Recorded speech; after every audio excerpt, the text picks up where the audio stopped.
सेवायां भगवतीरुत्तमश्लोके भगवती उत्तमश्लोके भक्तिर्भवति नैष्टिकी भक्तिर्भवति नैष्टिके कृष्णाय वासुदेवाय कृष्णाय वासुदेवाय देवकीनन्दनाय च देवकीनन्दनाय च नन्दगोपकुमाराय नन्दगोपकुमाराय गोविन्दाय नमो नमः। गोविन्दाय नमो नमः। ॐ अज्ञानतिमिरान्धस्य ज्ञानाञ्जनशलाकया चक्षुरुन्मिलितं येन तस्मै श्रीगुरवे नमः। श्रीचैतन्यमनोभीष्टं स्थापितं येन भूतले स्वयं रूपा कदा मह्यं ददाति स्वापदान्तिकम् वन्देऽहं श्रीगुरो श्रीयुतापदकमलं श्रीगुरुं वैष्णवांश्च श्रीरूपं साग्रजाता सहगना रघुनाथान्वितं तं सजीवं साद्वैतं सावधूतं परिजनासहितं कृष्णचैतन्यदेवं श्रीराधा कृष्णपदा सहगना ललिता श्रीविशाखान्वितांश्च हे कृष्ण करुणा सिन्धु दीनबन्धो जगत्पते गोपेश गोपिका कान्त राधाकान्त नमोस्तुते तप्त काञ्चना गौराङ्गी राधे वृन्दावनेश्वरी वृषभानुसुते देवी प्रणमामि हरिप्रिये नमो विष्णुपदाय कृष्णपृष्ठाय भूतले श्रीमते भक्तिवेदांत स्वामी निधि नामिने नमस्ते सरस्वते देवे गौरवाणी प्रचारिणे निर्विशेष शून्यवादी पाश्चात्य देशतारिणे वाञ्छाकल्पतरुभ्यश्च कृपा सिन्धुभ्य एव च पतितानां पावनेभ्यो वैष्णवेभ्यो नमो नमः। जय श्री कृष्ण चैतन्य प्रभु नित्यानंद श्री अद्वैत गदाधर श्रीवासदि गौर भक्तवृंद हरे कृष्णा कृष्णा कृष्णा हरे हरे हरे राम राम राम हरे हरे हरे कृष्णा। సో మనం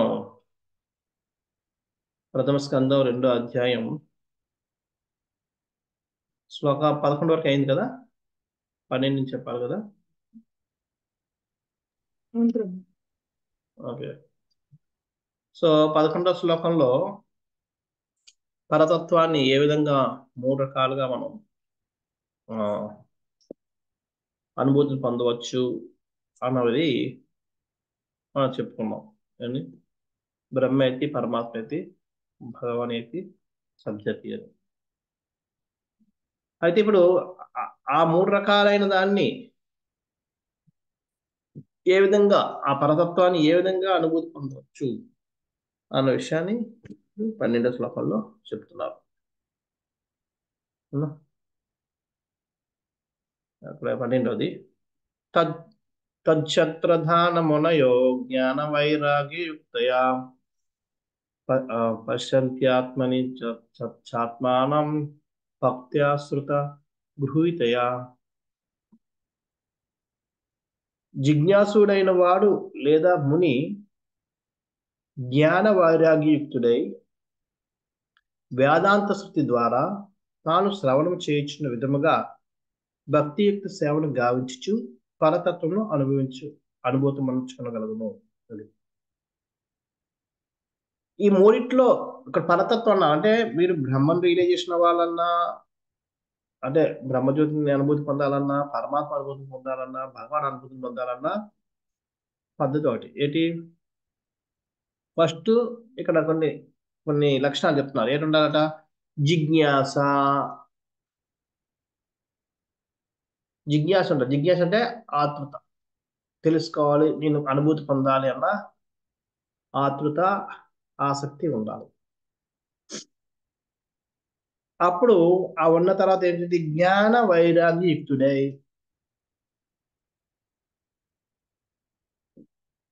దేన్ని పొందాలన్న దానికి దానికోసం జ్ఞానం, ఈ భౌతిక విషయాల మీద వైరాగ్యం రెండు ఉండి,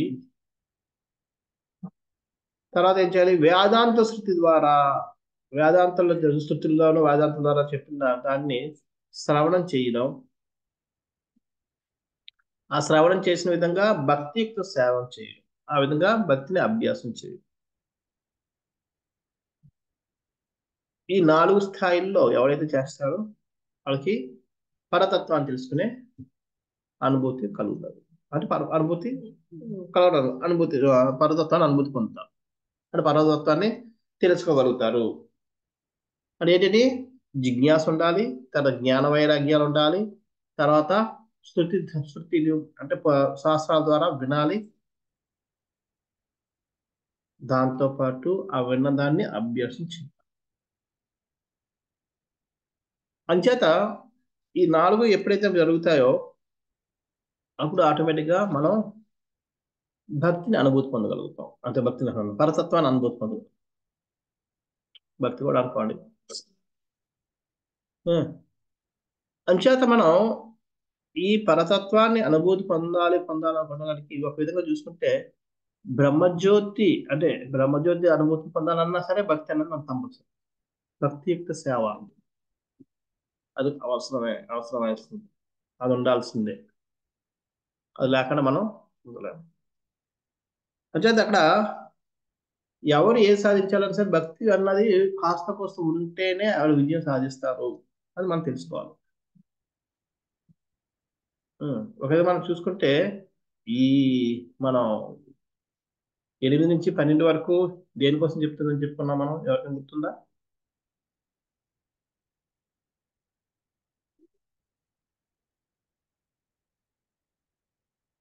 ఎవరికైనా గుర్తుందా? మనం 8 నుంచి 12 15 శ్లోకం వరకు ఏం చెప్పబోతుంది అన్నది విషయాన్ని.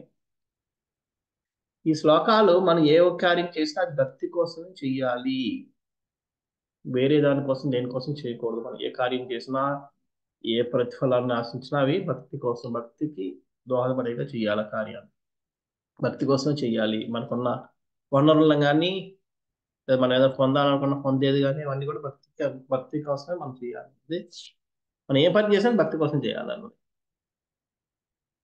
అంచేత ఇక భక్తి లేకుండానే ఎవరు ఆ దాన్ని పొందలేరు, ఆ దేని కూడా ఏ అనుభూతిని కూడా పొందలేరు, పరతత్వాన్ని తెలుసుకోలేరు.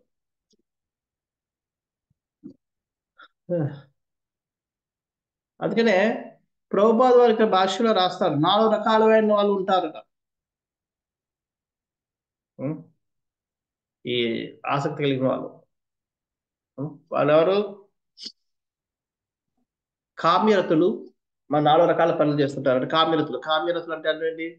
కర్మ చేశాను కాబట్టి నాకు కామ్యకర్మ రతులు అంటే కామం ఏదైనా పని చేశాను కాబట్టి వాళ్ళు నాకు నాకు ఏదో ఒకటి ప్రతిఫలం రావాలి అని ఆశించేవాళ్ళు. రెండోది జ్ఞానులు, మూడోది యోగులు, నాలుగోది భక్తులు. ఇలా 4 రకాలైన జనులు ఏ, పరమాత్మ పరతత్వాన్ని తెలుసుకోవడానికి ప్రయత్నిస్తూ ఉంటారు. అందులో కామ్యరతులు ఒక్కలే భౌతికవాదులు అవుతారు. అంటే కామ్యరతులు ఎవరైతే ఉన్నారో వాళ్ళ యొక్క గమ్యం ఏంటంటే ఈ భౌతిక జగత్తే, పరతత్వం దగ్గర చేరలేరు వాళ్ళు.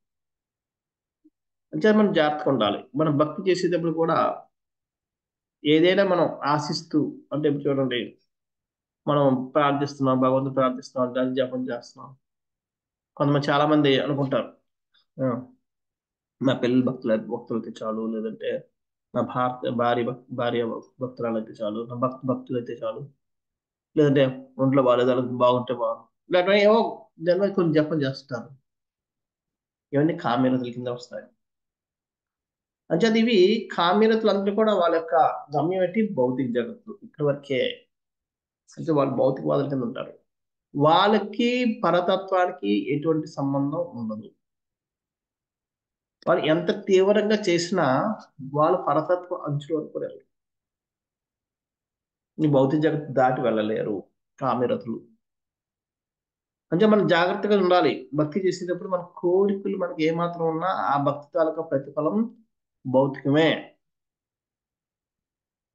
అది మనం పరతత్వానికి ఏ మాత్రం సంబంధం ఉండదు. మిగతా ముగ్గురు ఎవరైతే యోగులు, జ్ఞానులు లేదంటే భక్తులు ఉన్నారో వాళ్ళు ఆధ్యాత్మిక కోవ చెందుతారు. ఎందుకంటే వాళ్ళల్లో జ్ఞానులేమో బ్రహ్మజ్యోతిని చేసుకుంటారు, తెలుసుకుంటారు. యోగులేమో పరమాత్మ తెలుసుకుంటారు. భక్తులేమో భగవంతుని. ఈ విధంగా ముగ్గురు మూడు రకాలు. కానీ ఈ ముగ్గురు ఏదైనా కొంతవరకు వాళ్ళు స్థాయిలు వేరైనా సరే వాళ్ళు పరతత్వానితో కనెక్షన్ ఉన్నట్టు. కానీ కామ్యరతులు అంటే మనం భక్తి చేస్తూ తీవ్రంగా భక్తి చేస్తున్నాం కానీ కోరికలు ఏవో ఉంటున్నాయి అనుకుంటే మనం చాలా దేన్నట్టు మనం భౌతిక జగత్తుని దాటి వెళ్ళకూడదు అనుకుంటున్నట్టు వెళ్ళలేము. అంటే జాగ్రత్తగా ఉండాలి మనం. అంటే పరతత్వ బ్రహ్మానుభూతిని పరమాత్మానుభూతి అన్న రెండునో పరతత్వ యొక్క అసంపూర్ణ అనుభవం అయినందున వారిని పొందు విధానములైన జ్ఞాన మార్గము, యోగ మార్గం కూడా పరతత్వ అనుభవమునకు అసంపూర్ణ మార్గంలో ఉన్నవి. అది ఇందాక మనం చర్చించిన కింది శ్లోకంలో ఆ దీన్నే మా ప్రభుపాద గారు భగవద్గీత ఈ మూడు రకాల అనుభూతుల కోసం భగవద్గీత 2వ అధ్యాయం 2వ శ్లోకంలో చెప్తూ వివరిస్తారు. భగవంతుడి కోసం వివరిస్తూ ఈ మూడు రకాలని సూర్యుడితో పోల్చి చెప్తారు. ఏ విధంగా భగవంతుని అనుభూతి అన్నది సంపూర్ణం, మిగతా రెండు పాక్షికం ఉన్నది. సో ఇదిగా అంచేత ఈ రెండు బ్రహ్మానుభూతి, పరమాత్మ అనుభూతి పాక్షికం కాబట్టి అది సంపూర్ణం కాదు కాబట్టి వాటిని ఫాలో అయ్యే విధానాలు కూడా పాక్షికమే, అసంపూర్ణమే, సంపూర్ణం కావు. అంచేత అవి కూడా ఇంపెర్ఫెక్ట్, అంటే అవి ఇన్కంప్లీట్ చూసుకుంటాయి.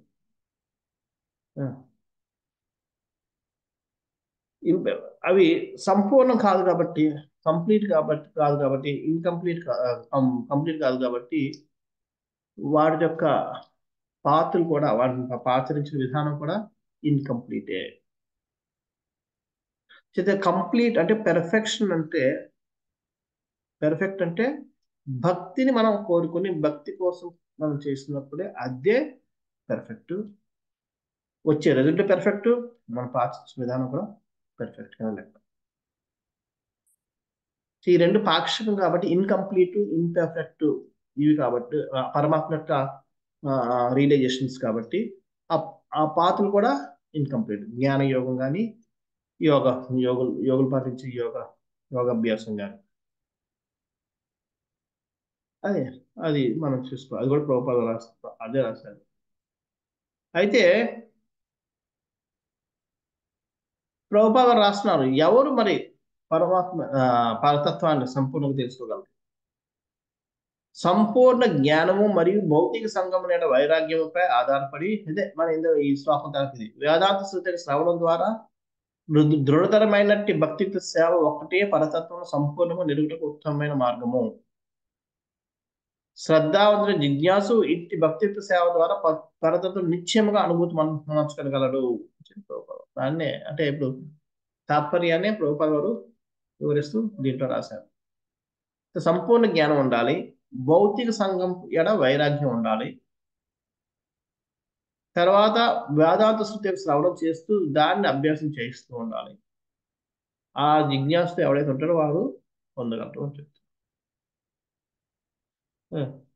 అయితే ఇలాగా ప్రయత్నించే వారిలో 3 రకాల శ్రేణులు వాళ్ళు ఉంటారని చెప్పి ప్రభుపాద రాస్తారు. ప్రథమ శ్రేణి, ద్వితీయ శ్రేణి, తృతీయ శ్రేణి. దాన్నే భక్తి ఉపదేశామృతంలో ఆ, ఉత్తమ అధికారి, మధ్యమ అధికారి, కనిష్ట అధికారి వివరిస్తాం.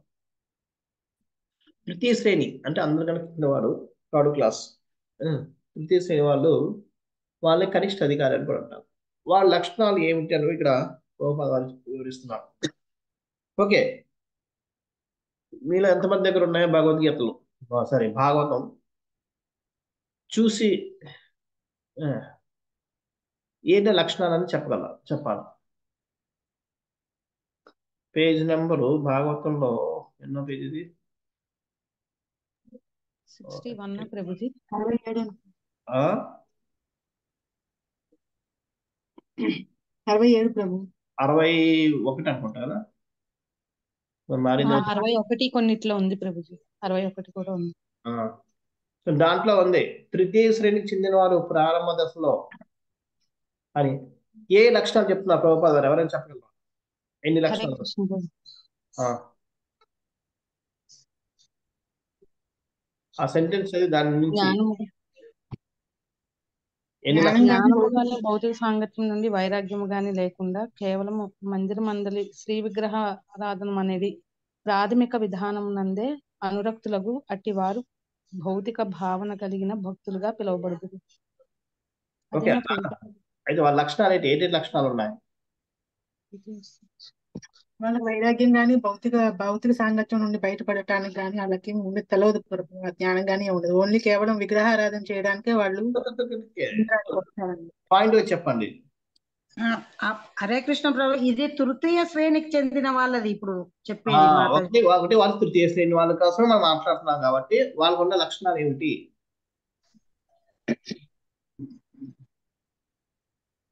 వాళ్ళకి జ్ఞానం ఉండదు ప్రభు. ఒకటి జ్ఞానం లేదు. ఓకే, భౌతిక సాంగత్యం నుండి బయటపడటానికి వాళ్ళు ఏమి ఇష్టపడరు అనమాట. అంటే భౌతిక సాంగత్యంలో ఉండడానికి ఇష్టపడతారు, అంటే ఇంకా దాంట్లో నుంచి బయటకు రారు. ఇంకా వాళ్ళు ప్రారంభ దశలోనున్న సాధకులు. Very good. ఫస్ట్ పాయింట్ ఏంటంటే వాళ్ళు ప్రారంభ దశలో ఉన్న వాళ్ళు ఓకే, పరతత్వాన్ని తెలుసుకోవడానికి ప్రయత్నించిన ప్రారంభ దశలో ఉన్న వాళ్ళు అది ప్రారంభ దశలో ఉన్న సాధకులు. రెండోది వాళ్ళకి జ్ఞానం లేదు. మూడోది భౌతిక సాంగత్యం నుండి వైరాగ్యం లేకుండా అంటే అర్థం ఏంటి? అంటే భౌతికం వాళ్ళకి ఇంకా భౌతిక సాంగత్యం ఇంకా ఉంటుంది, వాళ్ళు వదులుకోరు కంప్లీట్ గా. ఇంకా వాళ్ళ ఫ్రెండ్ సర్కిల్ ఉంటుంది. ఇక్కడికి ఇస్కాన్ టెంపుల్కి వస్తారు, జపం చేస్తుంటారు, వాళ్ళ ఫ్రెండ్ సర్కిల్ తిరుగుతూ ఉంటారు. సంపూర్ణంగా వాళ్ళు ఇంకా అన్ని వదులుకోవడం లేదు. సంగత్యాగ అతను చెప్పి ఉపదేశ అమృతంలో వస్తుంది. భక్తిని మనం పెంచే అభివృద్ధి చెందే లక్షణాల్లో సంగత్యాగ అంటే ఏ సంఘం అయితే మనకి అనుకూలంగా ఉండదో ఆ సంఘాన్ని త్యాగం చేయాలని చెప్పి దాన్ని వాళ్ళు కంప్లీట్ గా త్యాగం చేయరు. ఇంకా భౌతిక విషయాల మీద ఆసక్తితో ఉంటారు. అది మూడోది. Okay, next point. ప్రభుజీ వాళ్ళకి ఎలా అంటే శ్రవణం చేయటం అంత ఇంట్రెస్ట్ ఉండదు ప్రభుజీ. ప్రామాణికమైన వాళ్ళ దగ్గర నుంచి శ్రవణం చేయటం కూడా వాళ్ళకి అంత క్లాసెస్ పట్ల అంత ఎక్కువ ఇంట్రెస్ట్. Very good. అది ఇక్కడ లేదు, కానీ అది ఇక్కడ లేదు, రెండో పారాగ్రాఫ్ లో వస్తుంది point. Very good, nice point. ఇంక ఇక్కడ ఉన్న పాయింట్లు ఏంటి చెప్పండి? ఇంకా శ్రీ విగ్రహారాధన అనేది ప్రాథమిక విధానం అందే అనురక్తులు వాళ్ళు. అంటే వాళ్ళకి ఏంటంటే వాళ్ళకి భక్తి అంటే ఏంటి? ఆరతులు ఇవ్వడం, భోగం చేయడం, అందరి ముందు చూపించడం అన్నమాట. అదే వాళ్ళకి అంతే. వాళ్ళ ఇంటికి వెళ్ళాను, మా ఆర్తి చూడండి, మేము చూడండి ఇలా రోజు ఆర్తిస్తానండి అది చెప్తుంటారు. చెప్పుకోవడంలోనూ ఆటల్లోనే అది ఆనందం. అదే ఎంతసేపు ఆ విగ్రహాన్నే నమ్ముతారు తప్ప విగ్రహం పూజారులు కానీ లేదా వ్యక్తులు పట్టించుకోరు. వాళ్ళ దృష్టిలో భగవంతుడు అంతే, ఇంకెవరు లేదు. భగవంతుడు నేను, మిగిలిన వాళ్ళతో సంబంధం లేదు. అందుకనే చాలా మంది అడుగుతూ ఉంటారు, నేను జపం చేసుకుంటున్నాను, మళ్ళీ దీక్షలు ఇవన్నీ ఎందుకు అవసరమా? గురువుని అంగీకరించాలా మనం? వీళ్ళందరూ ఇటువంటి ప్రశ్నలు వచ్చే వాళ్ళందరూ కూడా కనిష్ట అధికారులు. వాళ్ళేంటి భగవంతుడు ఉన్నాడు కదా, ఇంకెందుకు నేను భగవంతుడు పూజ చేస్తున్నాను, భగవంతుడు నామం జపం చేస్తున్నాను, భగవంతుడు నైవేద్యం పెడుతున్నాను, మధ్యలో ఈ దీక్షలు ఎందుకు, ఈ శిక్ష గురువులు ఎందుకు, దీక్ష గురువులు ఎందుకు, you know? ఇలాగ ఆలోచించే వాళ్ళు ఈ కనిష్ట అధికారులు. ఇంకా ఆధ్యాత్మిక లాభం ఆధ్యాత్మిక కన్నా లాభం కన్నా భౌతిక లాభం ముందే అనురక్తులై ఉంటారు ఆ ఎక్కువ ఆసక్తులు. వాళ్ళకి వాళ్ళు విగ్రహారాధన ఉంటారు. 4, 5ది భౌతిక భావన కలిగిన వాళ్ళు.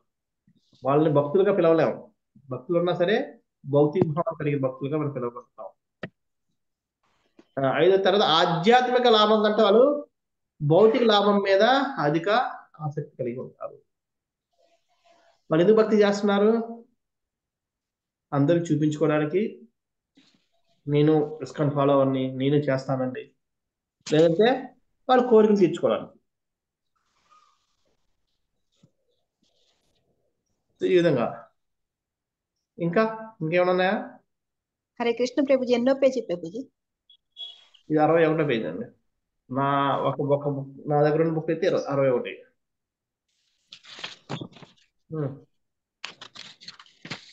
సో ఈ విధంగా అది ఇంకోటి లాస్ట్ది లీలావతి మాత చెప్పినట్టుగా వాళ్ళకి ప్రామాణికమైన వ్యక్తుల నుంచి వినే ఆసక్తి ఉండదు. అది నెక్స్ట్ పారాగ్రాఫ్ లో ఉంది ఆ పాయింట్. 2వ పారాగ్రాఫ్ లో నెక్స్ట్ పేజ్ లో భక్తి అందులో ఆరంభ దశలో ఉన్న వారికి ప్రామాణికుల వారి నుండి శ్రవణం చేయటంలో ఆసక్తి ఉండదు. ఈ విధంగా 7 లక్షణాలు రూపాయల వరకు మెన్షన్ చేశారు కనిష్ట అధికారుల కోసం. ఇవన్నీ చెప్తున్నానంటే మనం రేపు ఎప్పుడైనా ఎవరైనా అడిగితే మనం చెప్పుకోగలగాలి. ఒకటి, వీళ్ళు ప్రారంభ దశలో ఉన్న సాధకులు. రెండోది, వీళ్ళకి సంపూర్ణ జ్ఞానం ఉండదు. మూడోది, భౌతిక సాంగత్యం నుంచి వైరాగ్యం సంపూర్ణంగా ఉండదు. 4వది, వాళ్ళకి విగ్రహారాధన మీదే వాళ్ళు ప్రాథమిక అనురక్తి, కానీ మిగతా వాటి పద్ధతి మీద లేదు. విగ్రహానికి సంబంధించినవే. వాళ్ళు డొనేషన్ ఇవ్వమంటే డ్రెస్ ఇవ్వమంటే ఇస్తారు, అంతే. ప్రసాదంగా ఇవ్వమంటే ఎవరు, ఎందుకంటే ప్రసాదం కనబడదు, డ్రెస్ కనబడుతుంది. అలాగ ఆ విధంగా అటువంటి వార్తలు కాదు. నలుగా వాళ్ళు అంతే భౌతిక భావన కలిగిన భక్తులు. అంటే భౌతికంగా కనబడాలి వాళ్ళకి, ఏదైనా వాళ్ళకంటే పేరు కనబడాలి, లేదా అనౌన్స్మెంట్ అలా, అటువంటి భక్తులు. రెండోది, ఆధ్యాత్మిక లాభం కంటే భౌతిక లాభం మీద ఆసక్తి ఎక్కువ ఉంటుంది. 7వది, ప్రామాణిక వ్యక్తుల నుంచి వినడానికి ఆసక్తి కలిగి. ఈ విధంగా ఇవి కనిష్ట అధికారికి ఉన్న లక్షణాలు. అలాగే ద్వితీయ శ్రేణి వారు కూడా చెప్పారు.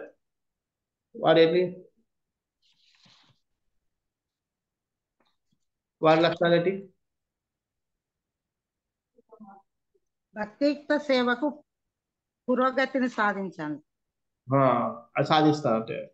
అంటే మనం ద్వితీయ శ్రేణికి రావాలి అని చెప్తున్నారు. దాని యొక్క లక్షణాలు ఇవ్వాలి. వీళ్ళు 2వ తరగతి చెందిన వాళ్ళు, అంటే మొదటి ప్రాథమిక దశ నుంచి 2వ దశలోకి వచ్చిన వాళ్ళు ద్వితీయ శ్రేణి. అదొకటి. రెండోది, వీళ్ళు ఇందులో మరి భక్తులు, మూడులు, అసూయగ్రస్తులు అనేది 4 అంశంలో నెరిగి ఉంటున్నాం. అంచేత అక్కడ వీళ్ళు ఇంత ముందులా కాదు. ఇంత ముందు వాళ్ళకి ఏంటి, భగవంతుడు తప్ప ఇంకెవరు లేరు, నేను ఎవరు పట్టించుకోను, ఎవరితో సంబంధం లేదు, వెళ్తాను, భగవంతుడు పూజ చేస్తాను, భగవంతుడు డొనేషన్ ఇస్తాను, అది భగవంతుడు ఏముండదు. అది ప్రాథమిక దశలో ఉన్న వాళ్ళకి. ఈ ద్వితీయ దశలో ఉన్న వాళ్ళకి ఏంటంటే, వాళ్ళకి భక్తి యోగం ప్రాక్టీస్ చేస్తున్నారు కాబట్టి దీంట్లో భగవంతుడు ఎవరు, భగవంతుడి స్థానం ఏంటి, అతని భక్తుల స్థానం ఏంటి, మూర్ఖులు ఎవరు, అసూయగ్రస్తులు ఎవరు, ఇలాగా వీళ్ళన్నింటినీ తెలుసుకోగలుగుతారు. ఓకే, వీళ్ళు భగవంతుడు, ఈయన ఈ విగ్రహం భగవంతుడు, అది ఈయన భగవంతుడు, ఈయన భగవంతుడు భక్తుడు, ఈయన పాపం మూర్ఖత్వంలో ఉన్నాడు, ఇంకా మూఢత్వంలో ఉన్నాడు, ఇంకా సంపూర్ణంగా భక్తిలో రాలేదు, ఈ అసూయపరుడు, వీళ్ళతో జాగ్రత్తగా ఉండాలి. మూడులకి అసూయలకి తేడా ఏంటో తెలుసా?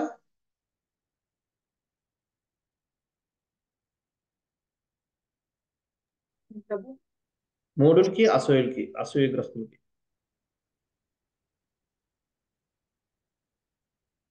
మూడులు అంటే వాళ్ళు తెలుసుకున్న దాన్ని అదే నమ్ముతారు ప్రభు గట్టిగా.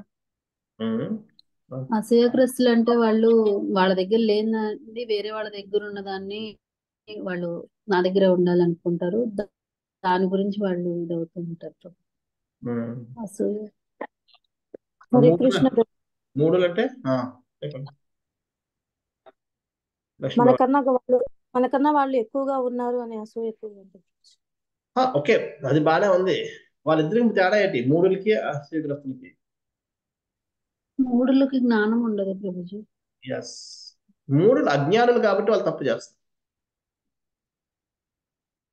వాళ్ళకి ఏది రైట్ ఏది తప్పు తెలియదు కాబట్టి వాళ్ళు తప్పులు చేస్తుంటారు. మనకి ఇప్పుడు అవరోధం కలిగించారు అనుకోండి, కొన్నిసార్లు మనకు తెలియదు. ఎవరైనా వచ్చి తిట్టారు అనుకోండి, ఏంది తిట్టారు, మీరు ఇలా చేస్తాను, అది సారీ అండి మాకు తెలియక చేసామండి అని సారీ చెప్పుకుంటారు. ఆ మూడు. కానీ అసూయగ్రస్తులు ఏంటంటే వాళ్ళకి తెలుసు కానీ చేయనివ్వకూడదు. ఎందుకంటే చేస్తే మనకంటే భక్తులు ముందుకు వెళ్ళిపోతాడనో, లేదంటే మనకంటే పేరు పెట్టి వచ్చేస్తానో, ఆ విధంగా. అంచేత ఈ విధంగా ఈ 4 రకాల వాళ్ళతోటి వాళ్ళు గుర్తిస్తారు, ద్వితీయ శ్రేణిలో ఉన్నవాళ్ళు. అయితే ప్రభుపాద వారు చెప్తున్నారు, ప్రతి ఒక్కరూ కనీసం 2వ స్థాయికి ఎదిగి పరతత్వం అవబోధం కొలుచుటకు అర్హత సాధించవలను. కనీసం మనం మధ్యమ స్థాయి వరకు వచ్చినప్పుడే మనం పరతత్వాన్ని తెలుసుకోవడానికి అర్హత సాధిస్తాం. లేకపోతే మొదటి స్థాయిలో ఉన్న వాళ్ళు ఏంటవుతారు, వాళ్ళకి ఎక్కువ భౌతిక ఆకర్షణ, భౌతిక వాంఛల మీద ఎక్కువ ఉంటుంది కాబట్టి వాళ్ళు కామికర్ములుగా ఉండిపోయే అవకాశం దండిగా ఉంటుంది. కామిరతులు అంటే వాళ్ళ గమ్యం ఏంటి? భౌతిక జగత్తే. అంచేత కనీసం మనం ద్వితీయ స్థాయికి వస్తే మనం ఏది తప్పు ఏది రైట్ ఏది ఏదో తెలుసుకుంటాం. ఒక సాధిస్తా మనం చేసిన దాన్ని బట్టి మనం బ్రహ్మజ్యోతిని పొందాలా, లేదా పరమాత్మ అనుభూతి పొందుతామా, లేదా భగవాన్ అనుభూతి పొందుతామా, అది మనం చేసిన సాధన బట్టి ఉంటుంది. కనీసం ఇది అని తెలుస్తుంది వాళ్ళకి.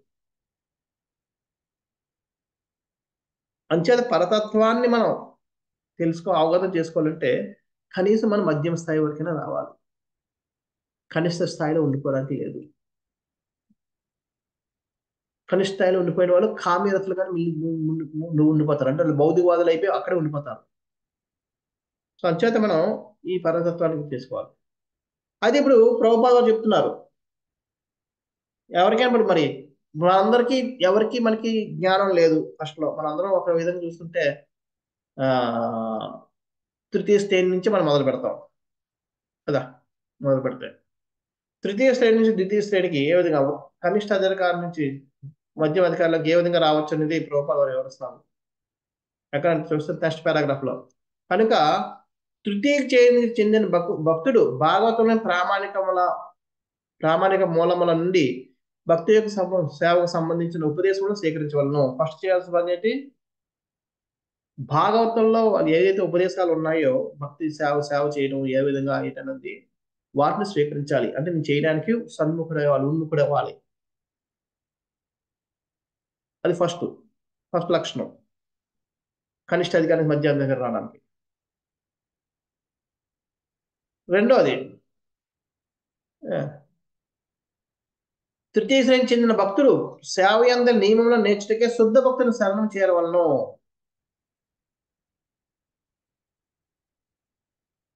ఒకటి జ్ఞానం, అంటే భాగవతంలో చెప్పినవన్నీ మనం తెలుసుకోవడం జ్ఞానం. రెండోది శుద్ధ భక్తుని యొక్క శరణాగతిలోకి వెళ్ళాలి, శరణాగతిని ఆశ్రయించాలి. ఆయన యొక్క నిర్దేశకతని, ఆయన యొక్క కంప్లీట్ గా మనం ఎంత ఎక్కువగా మనం భక్తుల యొక్క శరణాగతిని మనం పొందుతామో. రీసెంట్గా ఎక్కడ చదివాను, మన భాగవతంలో చెప్పుకున్నాం. ఎప్పుడైతే భక్తుల శరణాగతి పొందితే మనం అది భగవంతుడు శరణాగతి పొందినట్టే. ఎందుకంటే భక్తుల శరణాగతిలో భగవంతుడు శరణాగతి కూడా ఉంది. కానీ భగవంతుడు శరణాగతి తీసుకుంటే భక్తుల శరణాగతి ఉండదు. ఎందుకని కనిష్ట అధికారి భగవంతుడు శరణాగతి తీసుకుంటాడు, భక్తులు శరణాగతి తీసుకోడు కనిష్ట అధికారి. కనిష్టాధికార స్థాయిలో ఉంటే పరతత్వాన్ని తెలుసుకోవడం కష్టం. కానీ భక్తుల అనుభూతి పొందితే, భక్తుల శరణాగతి పొందితే దాంట్లో భగవంతుని శరణాగతి కూడా కూడి ఉంటుంది. అంచేత భక్తుల శరణాగతి అనేది చాలా ముఖ్యం. అందుకనే మనం ఎప్పుడు కూడా భక్తుల శరణాగతిలో ఉండడం అన్నది అతి. అందుకనే గురువు మనకి చాలా కీలకమైన వ్యక్తి మన ఆధ్యాత్మిక ప్రగతిలో. గురువు లేకుండా మనం భక్తిలో ప్రగతి సాధిస్తాం అనుకోవడం చాలా యూనో రిస్కీ, అపాయకరమైన మార్గం. పతనాలు చెందే అవకాశాలు దండిగా ఉంటాయి. మనం అనుకోకుండానే మనం తప్పులు చేస్తూ ఉంటాం, మన తెలియదు. అంచేత మనకి ఇది మనం జాగ్రత్తగా ఉండాలి.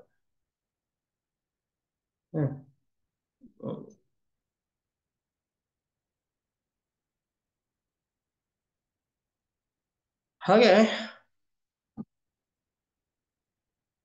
ప్రభుపాద వారు ఇక్కడ డేంజర్ కూడా చెప్తున్నారు. చూడండి, మూడో పారాగ్రాఫ్ లో, కనుక శ్రద్ధావంతుడైన భక్తుడు పూర్వ ప్రామాణికులు గోస్వాములు వసగి ఉన్నటువంటి ఉపనిషత్తులను, వేదాంత సూత్రములను, ఇతర వాజ్మయము తన పురోగతి కొరకే శ్రవణం చేయ నభిలించవలను. తనకు పురోగతి కొరసే అట్లని శ్రవణం చేసి ఇచ్చేయాలి తప్ప అట్టి శాస్త్ర శ్రవణం లేకుండా ఎవరు ఆధ్యాత్మిక పురోగతిని సాధించలేరు. శ్రవణం లేకుండా మనం చేయలేం. శ్రవణం లేకుండా ఉపదేశ పాలనను గావింపకుండా చూపెట్టి భక్తి ప్రదర్శనము కేవలము విలువరహితమైనదే భక్తిత్వ సేవ మార్గంలో ఒక ఉత్పాదం వంటిది మాత్రమే కాగలదు. వార్నింగ్ ఇస్తున్నారు ప్రభుపాద మనకు చర్చించింది.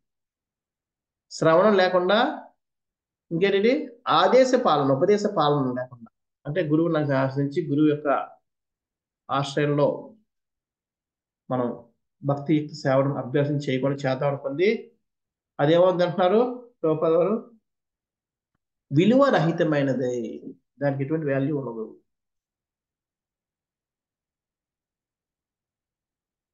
రెండోది ఒక ఉత్పాదం వంటిది. ఉత్పాదం అంటే డేంజర్, ట్రబుల్. అది ఉత్పాతం అంటే తెలుసు కదా, ట్రబుల్స్ క్రియేట్ చేస్తుంది. ట్రబుల్ అంటే ఇంగ్లీష్లో అది ట్రబుల్ క్రియేట్ చేస్తే తప్ప ఇంకేం చేయదు. అంచేత మనం దాన్ని విడిచిపెట్టాలి. శ్రవణం చేయకుండా, గురువు ఆశ్రమం లేకుండా భక్తిని అభ్యాసం చేయడం అనేది రిస్కీ.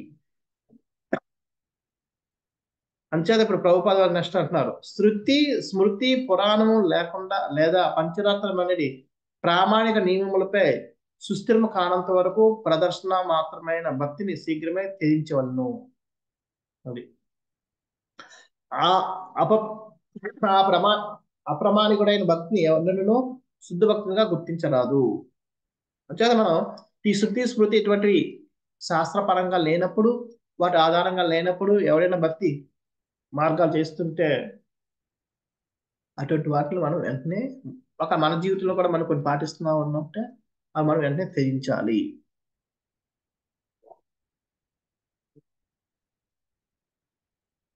అలాగే ఎవరైనా అప్రమాణికంగా భక్తి చేస్తున్నారంటే అటువంటి భక్తిని భక్తుడిగా, శుద్ధ భక్తుడిగా గుర్తించకూడదు.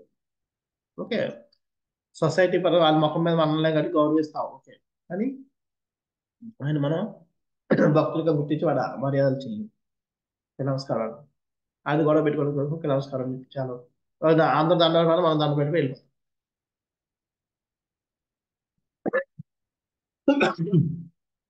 కానీ దాని అర్థం మనం ఆయన గౌరవించి మర్యాద చేయాలి. ఒకసారి నేను గురువాయూరు అడ్వాన్స్ పార్టీ యాత్రకి వెళ్ళాను.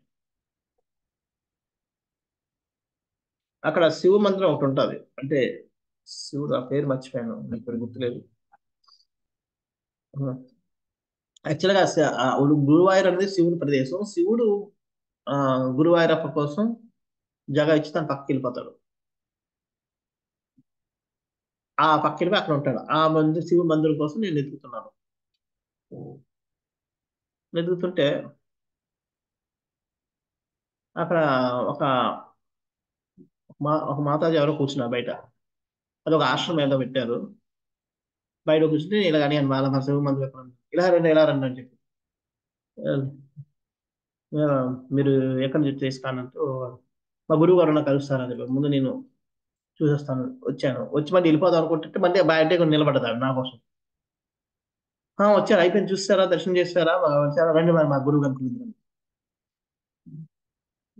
నాకు కొద్దిగా అటు చూస్తే మా గురువు గారికి తెలియదుగా మీకు, మా గురువు గారు ఇప్పటికి 80 సంవత్సరాల నుంచి మాట్లాడలేదు, ఒక మాట మాట్లాడలేదు.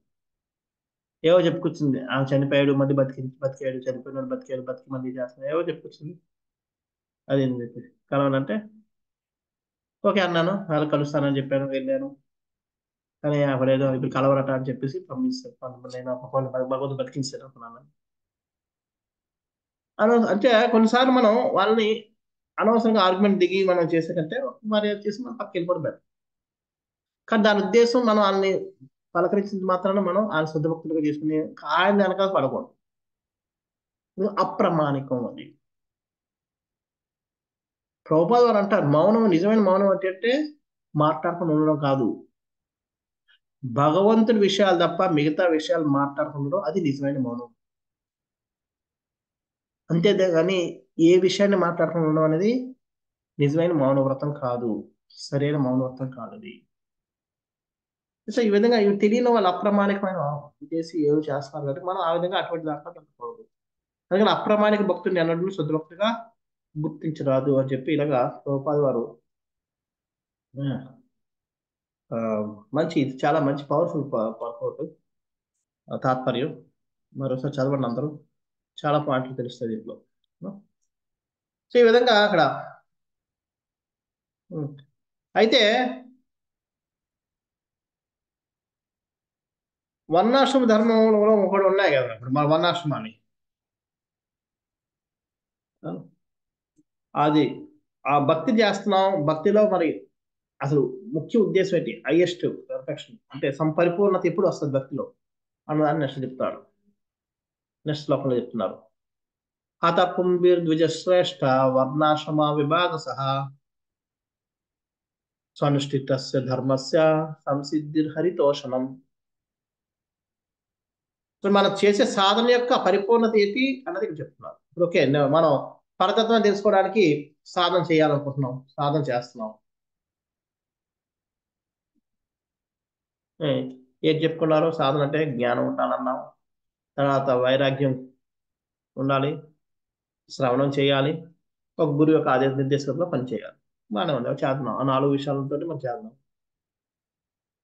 చేస్తే దాని యొక్క అయితే నేను చేస్తున్నాను, అవి పాటిస్తున్నాను, పాటిస్తే నేను అనుభూతిని పొందుతానా, పరతత్వం తెలుసుకోగలుగుతానా, ఆ పాటించిన విధానంలో కొన్ని లక్షణాలు ఏవో కొంచెం చెప్పుకుంటారు, అవన్నీ విధానాలు పాటిస్తాను అవన్నీ. అందుకని అయితే అవన్నీ పాటిస్తే భగవంతుడు నిజంగా నేను అనుభూతి పొందుతానా, భగవంతుడు అనుభవం పొందుతానా, ఆత్మ సాక్షాత్కారం పొందుతానా, అది దానికి పొందాం దానికి ఒక టెక్స్ట్ కూడా ఉంది, ఒక మనం పరీక్షించుకోవచ్చు. ఏంటంటే అది చెప్తున్నారు, ఓ ద్విజశ్రేష్ఠులారా, కనుకనే శ్రీకృష్ణ భగవాను ముదము కూర్చుటయే వర్ణాశ్రమ పద్ధతిని అనుసరించి మనోజుడు తన స్వధర్మం నిర్దేశించబడిన కర్మలను అనుసరించడం ద్వారా సాధించేది అత్యుత్తమ పరిపూర్ణత్వం అని నిర్ణయించబడినది. అది ఇప్పుడు మనకు ఆ 4 నియమాలు చెప్పేశారు, కానీ మనకి సమాజంలో కూడా కొన్ని బాధ్యతలు ఉన్నాయి. ఇప్పుడు నన్ను నేను బ్రాహ్మణుని చెప్పుకొని నేను పూజ చేస్తానంటే ఒప్పుకోరు సమాజంలో. సమాజం లెక్క ప్రకారం బ్రాహ్మణ కుటుంబంలో పుట్టినోడే, కానీ నేనేమో నా శాస్త్ర నియమం ప్రకారం నేను పూజాన్ని కానీ నేనే చేయాలి, మీరు ఆయన మూర్ఖుడు, ఆయన వద్దు, ఆయన ఇది తింటాడు అది తింటాడు అలాంటి నేను అని చేసుకుంటే కరెక్టే, మనం చెప్పేది కరెక్టే, ఎటువంటి దాంట్లో డౌట్ లేదు. ఎందుకంటే శాస్త్రానుసారం ఆ నియమాలు పాటించలేదు కాబట్టి ఆయన శుద్ధభక్తుడు కాదు, అటువంటి వాడికి బ్రాహ్మణ స్థాయి కాదు, బాగానే ఉంది, అని పని చేయదు. అందుకని ఏంటి మరి, ఎందుకని శ్రీకృష్ణ భగవాన్ ముదమును కూర్చుటయే, ముదము అంటే అర్థం ఏంటి ఎవరికి తెలుసా, సంతోషం, ఆనందాన్ని, భగవంతుడికి ఆనందం కూర్చోయే. ఎప్పుడైతే మనం చేసే కర్మలు ఏవైనా సరే, మనం ఒకరిని తిట్టినా, ఒకరిని పొగిడినా, ఒకరిని యూనో పూజించినా, ఒకరిని అసహించుకున్నా, అది లేదా ఒకటి నాది ఈ ధర్మం అని చెప్పినా, నా కర్తవ్యం అనుకున్నా, లేదంటే నేను బ్రాహ్మణ్ అనుకున్నా, నేను క్షత్రియుని అనుకున్నా, ఏదైనా అనుకోండి, వర్ణాశ్రమ ధర్మంలో అనుకోవచ్చు, లేదంటే ఏదైనా సరే, దాని తాలూకు లక్ష్యం ఏమి ఉండాలి? శ్రీకృష్ణ భగవాన్ ముదము అని సంతోషం. మనం చేసే అందుకని ఇందాక చెప్పిన ఈ 4 మనం స్థాయిలో అభ్యాసం చేస్తున్నప్పటికీ ఆ అభ్యాసం భగవంతుడికి ఆనందాన్ని కలిగించకపోతే మనం చేసిన అభ్యాసంలో తప్పు ఏదో లోపం ఉందన్న విషయం మనం గుర్తించాలి. చేత మనం చేసేది ఏంటి? దాని దగ్గర సంసిద్ధిర్ హరితోషణం. సంసిద్ధిర్ అంటే సంపూర్ణ పరిపూర్ణ హరితోషణం. తోషణం అంటే ఆనందం. ఎప్పుడైతే మనం చేసే అభ్యాసం, అది మనం చేసే కార్యాలు, మనం చేసే ఇవి ఏవైనా సరే, ఎప్పుడైతే మనకి అవి భగవంతుడికి ప్రీతిని కలిగిస్తాయో అది మాత్రమే నిజమైన సరైన పద్ధతి. అది ప్రీతిని భగవంతుడు కలిగించినప్పుడు మన అభ్యాసం పేరు మీద చేస్తూ ఉండొచ్చు, మనం ఆ పద్ధతిలోనే ఉండొచ్చు, ఎక్కడో లోపం జరుగుతున్న విషయాన్ని మనం గుర్తించాలి. అంటే మనం అర్థం చేసుకున్న తప్పు లేదా చేయడం తప్పు జరుగుతున్న విషయాన్ని మనం గ్రహించాలి. ఎందుకని భగవంతుడు మన యొక్క కర్మలతోటి సంతోషంగా లేడు.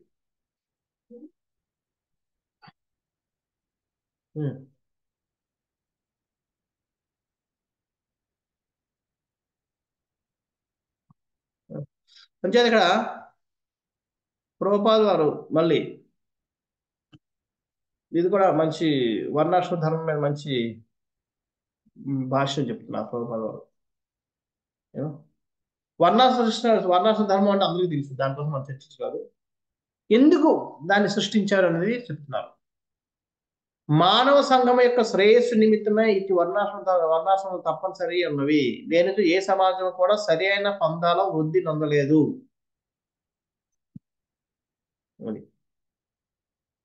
చాలా మంది అనుకుంటారు ఈ ఇండియాలో ఈ బ్రాహ్మణ క్షత్రియ కులాలు అని చెప్పి ఇది చేసుకుంటారు, ఇండియాకి ఇది కాదు. ప్రతి దేశంలోనూ ఉంది. ఇండియాలో మనం చెప్పుకొని కొట్టుకుంటున్నాం, వాళ్ళు కొట్టుకోవడం లేదు. వాళ్ళలో కూడా ఉన్నాయి. ఎందుకని వీటిని భగవంతుడు సృష్టించి గుణ కర్మ విభాగస, గుణాలు బట్టి వాళ్ళు అంచేత పుట్టుకని బట్టి కాదు. మనం పుట్టుకని బట్టి చెప్పుకోవడం వల్ల ఇండియాలో కొట్టుకుంటున్నాం, కానీ గుణాలను బట్టి వాళ్ళు చేసే కర్మలను బట్టి అనుకుంటే కొట్టుకోం. బయట వాళ్ళు అదే దాన్ని బట్టి చూసుకుంటారు. ఒకటి ప్లానింగ్ కమిషన్ ఉంటుంది, రీసెర్చ్ డిపార్ట్మెంట్ ఉంటుంది, R&D, వాళ్ళందరూ బ్రాహ్మణుల కింద లెక్క. ఇంకోటి ఎగ్జిక్యూషన్ కమిటీ ఉంటుంది, కార్యనిర్వహణ శాఖ, పరిశోధన శాఖ అనేది బ్రాహ్మణులు, దాంట్లో ఉన్న వాళ్ళందరూ బ్రాహ్మణులు, శాస్త్రజ్ఞులందరూ. కార్యనిర్వహణ, కార్యాన్ని నిర్వహణ చేయడం అంటే ఎగ్జిక్యూటివ్ కమిటీ, అది క్షత్రియ. 3 మార్కెటింగ్, వాణిజ్య శాఖ, అది వైశ్య. ప్రొడక్షన్, ఉత్పత్తి, అది శూద్ర. ప్రతి ఒక్క దాంట్లో ఉంది. ఈ 4 డిపార్ట్మెంట్ లేకుండా ఏది పని చేయదు.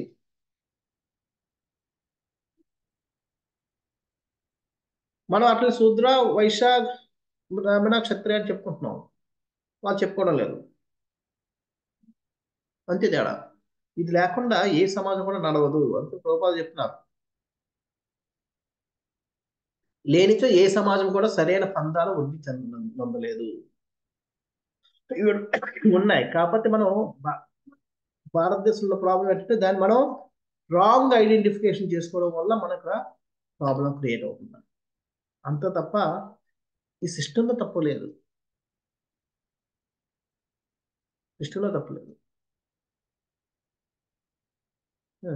ఎలాగంటే పంచదార డబ్బా అని పంచదార అని రాసిన దాంట్లో ఉప్పు వేస్తున్నాం, ఉప్పు చేసిన దాంట్లో పంచదార వేస్తున్నాం, లేదంటే ఇలా వేసేయడం వల్ల ఆ వండినవాడికి కడుపు కూడా తెలుసుకున్నాడు. పంచదారకి ఉప్పుకి తేడా తెలినప్పుడు పంచదార బదులు ఉప్పు వేసేస్తాడు, అంత గడబడైపోతుంది. అవి వంటకు వచ్చినాడు వాడు నెత్తుకోలేరే ఇది వస్తారు ఇళ్ళ కొంత మళ్ళీ ట్విస్ట్ చేసి అంత గందరగోళం ఉంది. సో అదే అయిపోతుంది ఇక్కడ. ఇంగ్రీడియంట్స్ మనకు తప్పులేదు, వర్ణాశ్ర సిస్టమ్ తప్పలేదు, కానీ దాన్ని మనం తప్పుడుగా గుర్తించి ఐడెంటిఫై చేసుకోవడం వల్ల మనం ప్రాబ్లం అయిపోతుంది ఇండియాలో. బాకీ సిస్టంలో అది లేదు కాబట్టి ఎక్కడక్కడ ఉంటున్నారు కాబట్టి చేస్తున్నారు. అంటే అది వర్ణాశ్రమ ధర్మం యొక్క ఎందుకు సృష్టించారనేది దీనికోసం. ఎందుకు దాని యొక్క లక్ష్యం ఏంటి, వర్ణాశ్రమ ధర్మం యొక్క లక్ష్యం ఏంటి అనేది మళ్ళీ చెప్తాను. రెండు, ఒకటి ఏంటంటే మానవుడు పరతత్వం అనుభూతి మనర్చుకునే వాళ్ళ రీతిలో వర్ణాశ్రమ ధర్మం ఏర్పాటు చేయబడింది. ఫస్ట్ ఉద్దేశం ఏంటి, మానవ పరతత్వ అనుభూతిని పొందాలనే ఉద్దేశం. అది ఫస్ట్ ఉద్దేశం వర్ణాశ్రమ ధర్మాన్ని ప్రవేశపెట్టడానికి అది ఉద్దేశం. అంతేగాని రెండో ఉద్దేశం ఏంటి, కృత్రిమంగా ఒక విభాగం వేరే విభాగంపై అధికారం చెలాయించడానికే ఈ విధంగా ఉద్దేశం పడలేదు. అంటే వర్ణాశ్రమ ధర్మాన్ని దీనికోసం కాదు, వీళ్ళు ఎక్కువ వాళ్ళు తక్కువ వాటి కొట్టుకోవడానికి కాదు. అది మనం అర్థం చేసుకోవాలి. కానీ ఇప్పుడు అది తెలుసుకోకపోవడం వల్ల కొట్టుకుంటున్నాం. మూడవది, ఈ వర్ణాశ్రమ జీవన విధానం కేవలం మానవ సంఘటన సామరస్యపూర్ణ జరుగుటకు మరియు ఆత్మాభావనకు మాత్రమే నన్ను అంతకుమించి వేరే ప్రయోజనం లేదని నిశ్చయంగా నెరిగి ఉందరు. ఇది మనిషి సామాజిక ప్రగతి కోసమే తప్ప ఎవరైనా పెత్తనం చెలాయించుకుని ఏదో చేయాలనే ఉద్దేశం కాదు. ఈ మూడు లక్ష్యాలతోటి వర్ణాశ్రమ ధర్మాన్ని యొక్క లక్ష్యాలు ఇవి. ఒకటి మనిషిని పరతత్వానికి దగ్గర చేయడం, పరతత్వ అనుభూతిని పొందేటట్టుగా చేయడం. రెండోది తత్వధారితనాన్ని తొలగించడం.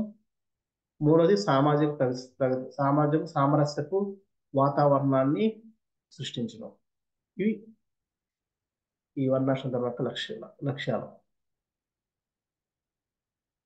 ఎంత చక్కగా ఏం వివరిస్తున్నారంటే ఆ విధంగా వివరిస్తున్నారు.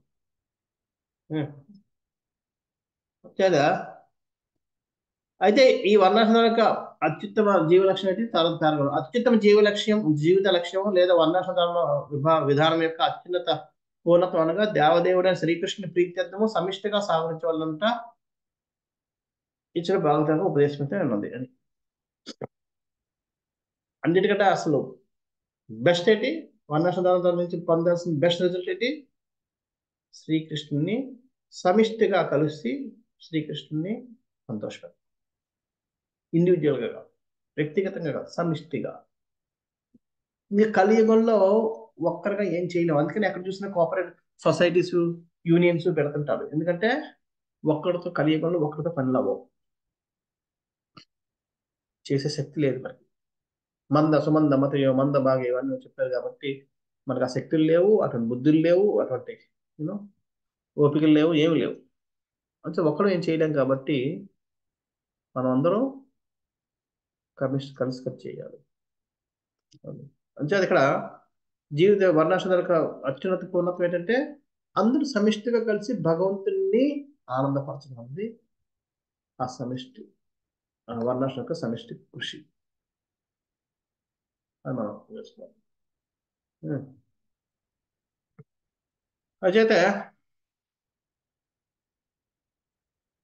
అయితే ఇప్పుడు భగవంతునికి నేను చేస్తుంది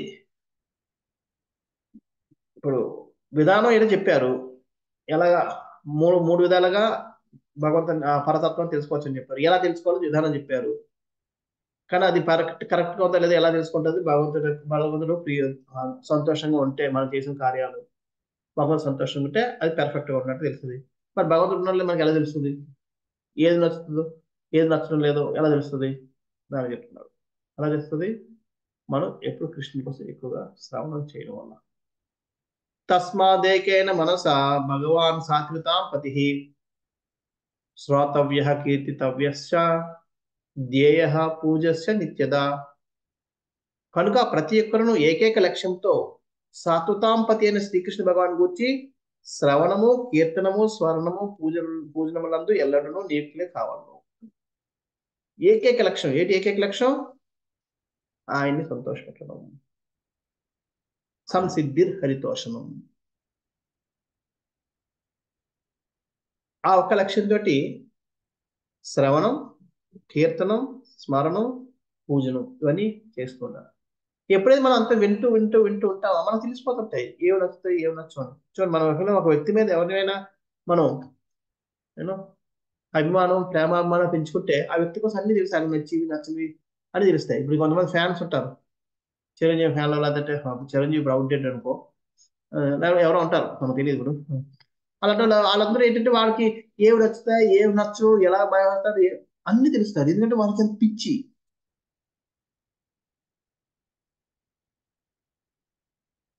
సో ఎప్పుడైతే మనలో కూడా ఆ పిచ్చి ఉంటుందో, ఏకైక లక్ష్యం ఆయన ఆనంద పెట్టాలని ఉంటుందో, ఆటోమేటిక్ అన్ని తెలుస్తాయి, తెలుసుకుంటాం. అంటే మన లక్ష్యం ఆయన ఆనంద పెట్టాలనే లక్ష్యంతో ఎప్పుడైతే మనం ఈ శ్రవణం, కీర్తనం, స్మరణం, పూజలు చేస్తామో ఆటోమేటిక్ గా భగవంతుడు మనం ఏం చేస్తే భగవంతుడు ఆనందపడతాడు అన్న విషయం మనం తెలుసుకోవాలి. దానికి తోడు మనం ప్రామాణిక గురువు యొక్క నిర్దేశకతలో ఉన్నాం కాబట్టి ఆయన ద్వారా కూడా మనకు తెలిసిపోతుంది.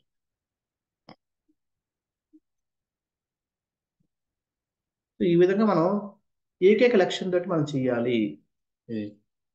ఆ లక్ష్యాన్ని మనం ఉండిపోతుంది. అందుకే ఇక్కడ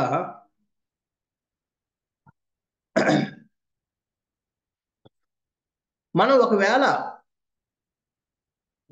కృష్ణుడితోటి మన వైరాగ్యంతో కూడా మనకి యూనో వైరాగ్యం మనకి వచ్చేసినా సరే, మనం చేసే ప్రతి కార్యం యొక్క లక్ష్యం ఏమి ఉండాలి? భక్తి అని ఉండాలి. మనం అంచేత మనం దాన్ని ఎప్పుడు కూడా భక్తిని మనం విడిచిపెట్టి వెళ్ళడానికి లేదు. ఇక్కడ ప్రభుపాద వారు హైయెస్ట్ పర్ఫెక్షన్ అన్నట్లో విశ్వనాథ చక్రవర్తి ఇంత ముందు అని చెప్తారు.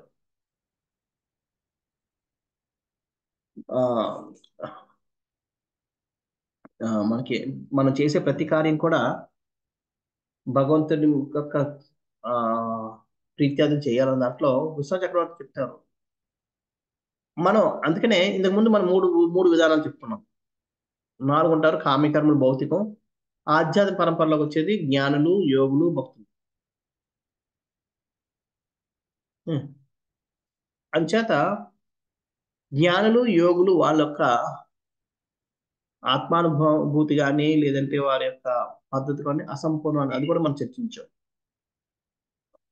అంటే వాళ్ళు సంపూర్ణం చెయ్యాలంటే వాళ్ళు భక్తి మార్గాన్ని అనుసరించాల్సింది. అంతెందుకు వాళ్ళు ఈ జ్ఞాన మార్గంలో అంటే బ్రహ్మ రియలైజేషన్ కానీ పరమాత్మ రియలైజేషన్ కానీ పొందాలన్నా సరే వాళ్ళు భక్తిని ఆశ్రయించాల్సిందే. కాస్త కోస్తో భక్తిని లేకుండా వాళ్ళు పొందలేరు. కానీ భక్తి జ్ఞానం, యోగం మీద ఆధారపడి ఉండదు. అది గొప్పతనం, భక్తుల గొప్పతనం. భక్తికి జ్ఞాన యోగాల యొక్క సహాయకులు అవసరం లేదు.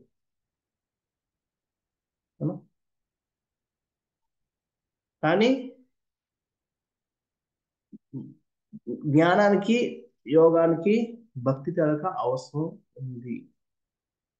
దాని యొక్క సహాయం లేకుండా వాళ్ళు సాధించలేరు.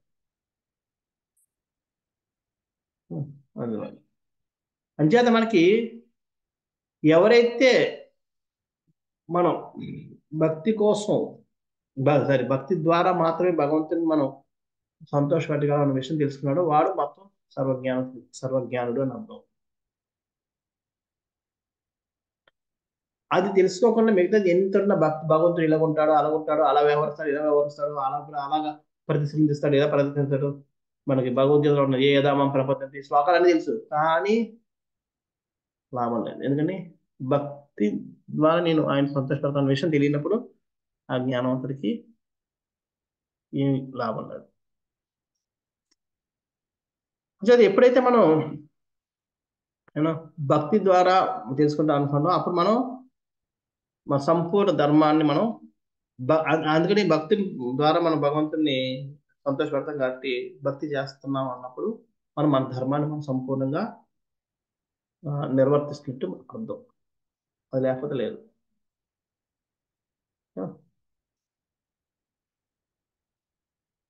అయితే మనం ధర్మాన్ని సరైన పద్ధతిలో చేయకపోతే మళ్ళీ కొన్నిసార్లు భౌతిక వస్తాయి, కొన్నిసార్లు ఆధ్యాత్మిక ఆధ్యాత్మిక దీన్ని మనం పొందుతూ మనం దీన్ని బట్టి మనం ఏదైతే మనం మన ధ్యేయం ఏంటన్న దాన్ని బట్టి అంచేది మనకి భగవంతుని ఆనంద పెట్టినప్పుడు కూడా మనం మన కోరికలు ఏంటన్న దాన్ని బట్టి కూడా ఉంటాం. లక్ష్యం ఏంటి? నేను భగవంతుని ఎందుకు ఆనందపడుతున్నాను? నా జాబ్లో ప్రమోషన్. ఓకే, అప్పుడు భౌతికం. అంటే అంత పెర్ఫెక్ట్గా చేసినా సరే లక్ష్యం, అందుకనే ఏకైక లక్ష్యం అనేది నాకు చెప్తున్నారు ఈ శ్లోకంలో. ఏకైక లక్ష్యం ఏంటి? ఓన్లీ భగవంతుని ఆనంద పెట్టడమే, ఇంకేం లేదు. అది డివైడ్ అయిపోతే ఆ లక్ష్యం ఏకైకం కానప్పుడు కొద్దిగా ఈ రోజు ఒంట్లో బాగాలేదు కాబట్టి నాకు ఒంట్లో బాగుంటే చాలు, లేకపోతే మా ఇంట్లో వాళ్ళకి ఎవరికో మా అబ్బాయికి పెళ్ళి అవ్వడం లేదు, పెళ్ళి అయితే చాలు, అది మా అమ్మాయికి ఉద్యోగం వస్తే చాలు, లేకపోతే సీటు, ఇలాంటి ఉద్దేశాలు చేసినప్పుడు ఏమవుతుంది? ఇది ఏకైక లక్ష్యం లేనప్పుడు అవన్నీ లౌకికం అయిపోతాయి. భక్తి మనం అన్ని పెర్ఫెక్ట్ చేసి భగవంతుని మనం మెప్పించినా సరే మన ఉద్దేశమే వేరైపోతే మనం పొందే ఫలితాలు లౌకికమే అయిపోతాయి. ఇంత భక్తి చేసి కూడా కొంచెం జాగ్రత్తగా ఉండాలి మనం. మనం ఎప్పుడైతే ఇలా చేస్తామో మన భగవంతుని మనం పూజ చేస్తాం, ఆటోమేటిక్గా మనం అందరు దేవతల్ని పూజ చేసినట్లే. అంటే మనకి మరి దేవతలు మళ్ళీ ప్రత్యేకంగా పూజ చేయించాల్సిన అవసరం లేదు. ఇలా ఈ విధంగా భక్తి చేయడం వల్ల వచ్చే లక్షణం ఉపయోగాలని చెప్పి విశ్వనాథ చక్రవర్తి ఠాకూర్ గారు చాలా డీటెయిల్గా వివరిస్తారు 2 దాని శ్లోకానికి. మనం ఎప్పుడైతే మనం భగవంతుని మనం చేసామో అందరి దేవతల్ని మనం పూజ చేసినట్లే, అందరిని సంతోషపెట్టినట్లే.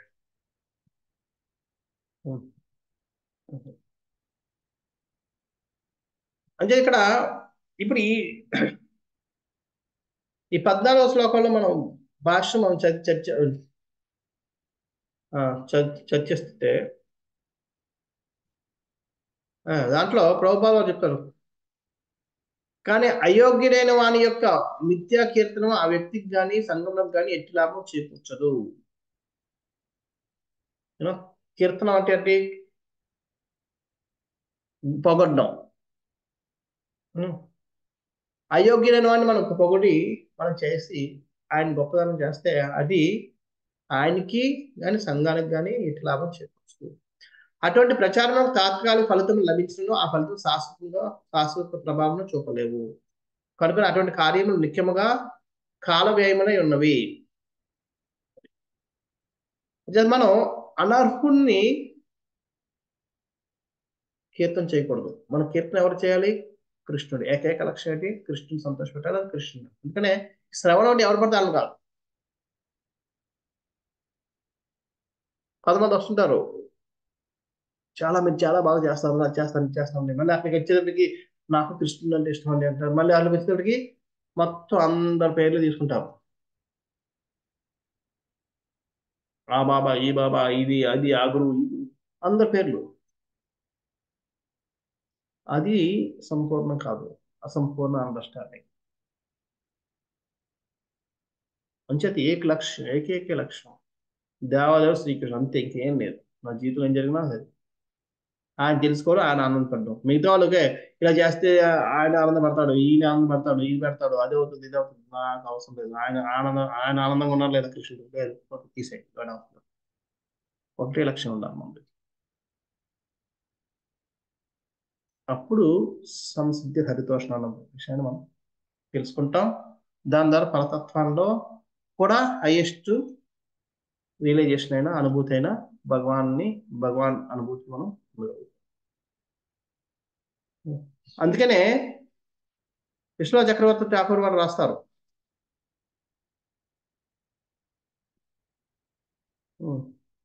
ఏంటంటే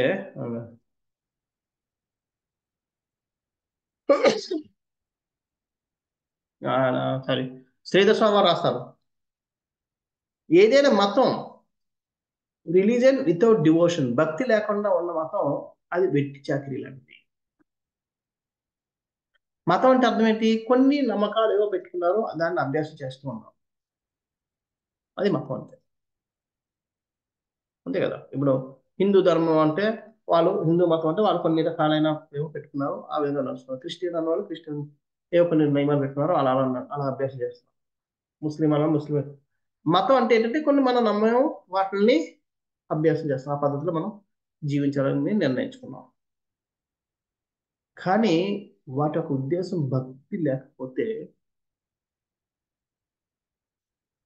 భగవంతుని మీద భక్తి అన్న భావన లేనప్పుడు అది గాడి చాకరీలో ఉంది, వట్టి చాకరీ అని మనం చెప్పే, మనం ముందు గుర్తుందా? శ్రమ ఏ వేహ కేవలం చెప్పొచ్చిందా, అటువంటిది. అందుకనే ప్రభుపాద వారు రాస్తారు, ఏ మతమైనా సరే భగవంతుని మనకు దగ్గరికి చేయకపోతే, భగవంతుని మీద ప్రేమను పెంపొందించకపోతే ఆ మతం యొక్క లక్ష్యం అది అంటే అది సరైన మతం కాదు మనం అర్థం చేసుకోవాలి. ఒక మతం ఇంకొక మతం, ఒక మతం యొక్క ధర్మం, నాకు అభ్యాసం వేరే వాళ్ళ మీద ఈర్ష్య భావాలను పుట్టిస్తుంది, ద్వేషాన్ని పెంచుతుంది, హింస పెంచుతుంది, అటువంటి ఏమైనా జరుగుతున్నాయి అంటే అది మన సరిగా లేదన్న విషయం మనం అర్థం చేసుకోవాలి. ఎక్కడో ప్రాబ్లం. నిజమైన మతం ఏంటంటే ఏదైతే భగవంతుని ప్రేమిస్తుందో, భగవంతుని మీద ప్రేమను పెంచుతుందో, భగవంతుని దగ్గర చేస్తుందో అది నిజమైన మతం. అంచేత అది ఎప్పుడు దాంట్లో ఎప్పుడైతే భక్తి భావన ఉంటుందో అప్పుడే అది అవుతుంది. అది లేనప్పుడు అది ఒట్టి చాకరి. అందుకని జీవగోస్వామి వారు చెప్తారు, భక్తి అంటే భగవంతుడి కోసం వినాలి అనే కోరికని పెంచేదే భక్తి అట.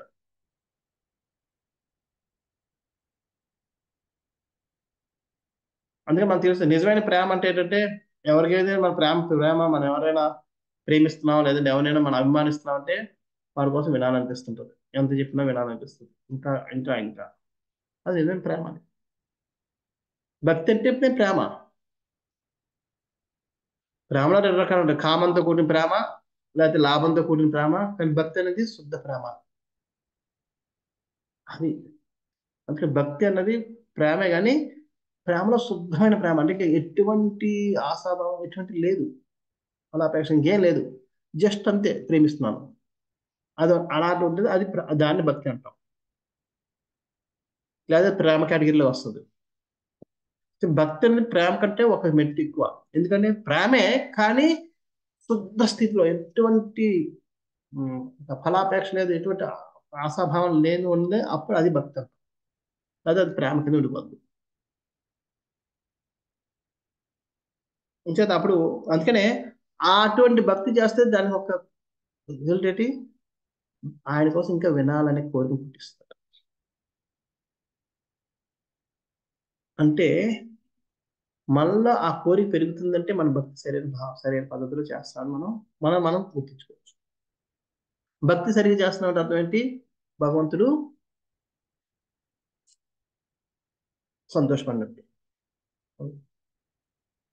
సో ఈ విధంగా మనం భగవంతుడికి ఏది నచ్చుతుంది, భగవంతుడు మనం చేసిన దానికి మెచ్చుకుంటున్నాడా లేదా అనే విషయాన్ని మనం ఈ విధంగా తెలుసుకోవచ్చు. అయితే తెలివైన వాళ్ళు ఏం చేయాలి? ఇప్పుడు తెలివైన వాళ్ళు ఏం చేయాలి? ఈ భక్తిని అభ్యాసం చేయాలి. ఎలా చూడాలి అది చెప్తున్నాను. ఏం చేయాలి? 15 తర్వాత చెప్తాను. యదనుధ్యాసన యుక్త కర్మగంధి నిబంధనం ఛిందంతి కోవిదాస్తస్య కోన కుర్యాత్ కథారితం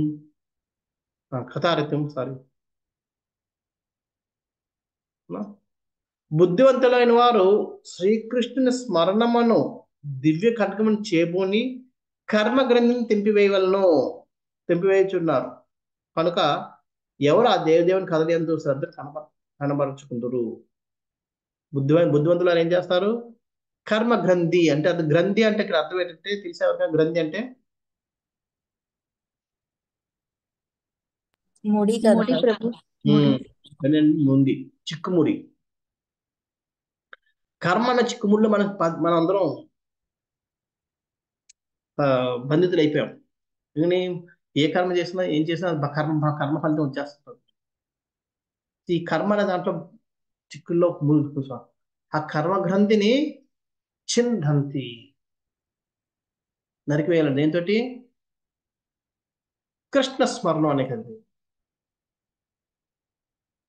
యదనుధ్యాసన యుక్త. యుక్త అంటే ఖడ్గం. అనుధ్య అంటే స్మరణం. స్మరణం అనే కత్తితోటి దాన్ని నరికివేయాలి. అంటే ఎప్పుడైతే మనం భగవంతుడి యొక్క స్మరణలో ఎప్పుడు ఉంటామో ఈ కర్మల మీద మనసే ఉండదు. ఇది మనం కింది వారం క్లాస్లో కూడా చెప్పుకున్నాం. మనకి ఈ భౌతిక జగత్తులో కష్టాలు, ప్రాబ్లమ్స్, గొడవలు ఇవన్నీ ఎందుకు అవుతున్నాయంటే కృష్ణ చైతన్యంలో మనం సీరియస్గా లేం కాబట్టి.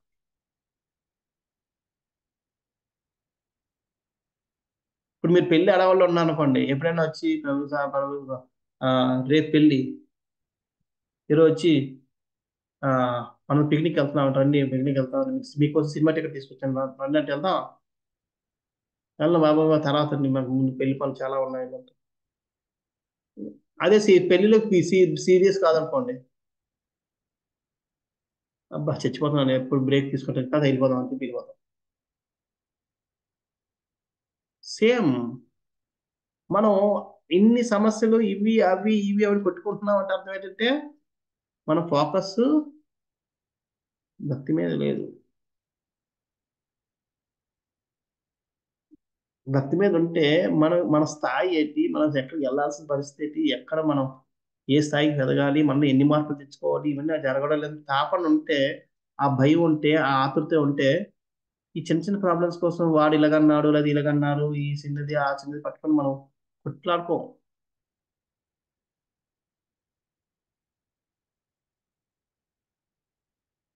అంచేత మనలో ఆ సీరియస్నెస్ రావాలి. అందుకనే ఈ కృష్ణ స్మరణము అన్న ఖడ్గం ఏం చేస్తుంది, కర్మ గ్రంథిని మొత్తాన్ని నరికి పడేస్తుంది. ఎందుకని ఆ స్మరణం అనే వపన మన దగ్గర ఉంటే మిగతా ఏవి గుర్తుకు రావు. మన అందుకని భక్తులు చూసుకుంటే ప్రహ్లాదుడు, పాండవులు, లేదంటే తుకారం, ఎవరిని చూసుకోండి, ఏ భక్తుడు, ప్రభుపాద్కి ఇస్కాన్ స్థాపించే ముందు ప్రాబ్లమ్స్ ఉన్నాయి, ఇస్కాన్ తర్వాత కూడా ప్రాబ్లమ్స్ ఉన్నాయి. కానీ ఆయన కృష్ణ స్మరణలో ఉండడం వల్ల ఆనందంగా గడిపారు.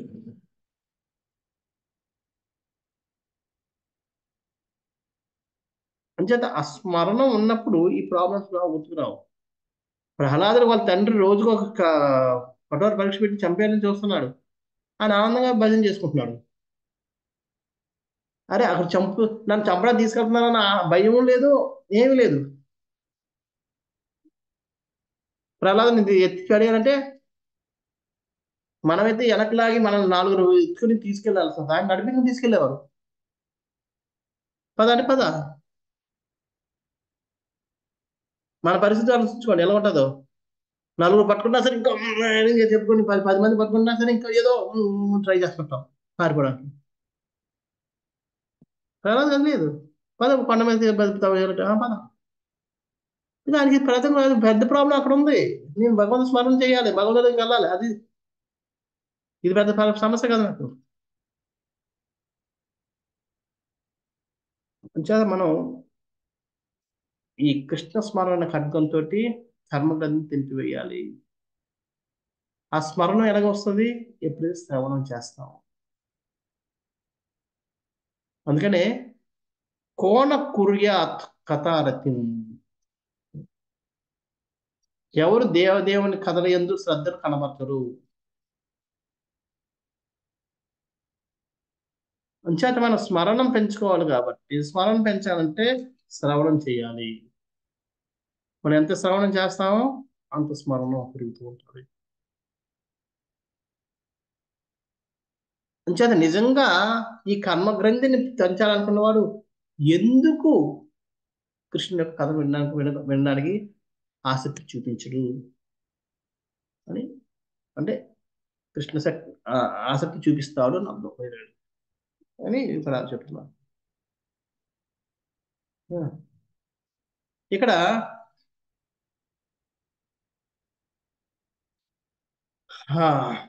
ప్రభుపాద వారి భాషల్లో చాలా మంచి పాయింట్ చెప్తూ ఉంటారు.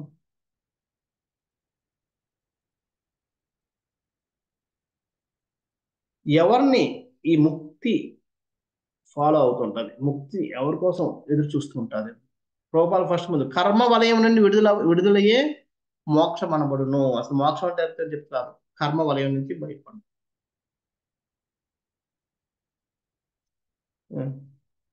అంటే ఇక్కడ మన కర్మ వలయం నుంచి బయటపడ్డామంటే, ఈ కర్మ వలయం నుంచి బయటపడ్డామంటే ఈ కర్మ నుంచి మనకి ముక్తి వచ్చినట్టు, అంతేగాని సంపూర్ణంగా ముక్తి వచ్చిందని చెప్పలేదు. సంపూర్ణ ముక్తి ఎప్పుడు వస్తుంది? ఎప్పుడైతే మనం ఇక్కడ అన్ని వదులుకొని భగవద్ధామం వెళ్తాం, అప్పుడు అది సంపూర్ణ ముక్తి. అందుకని విముక్తి అన్నది ప్రభుపాద వారు తర్వాత చెప్తారు.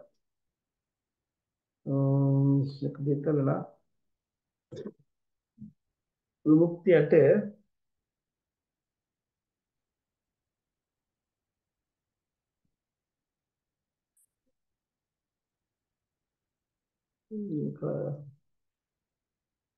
చదివినది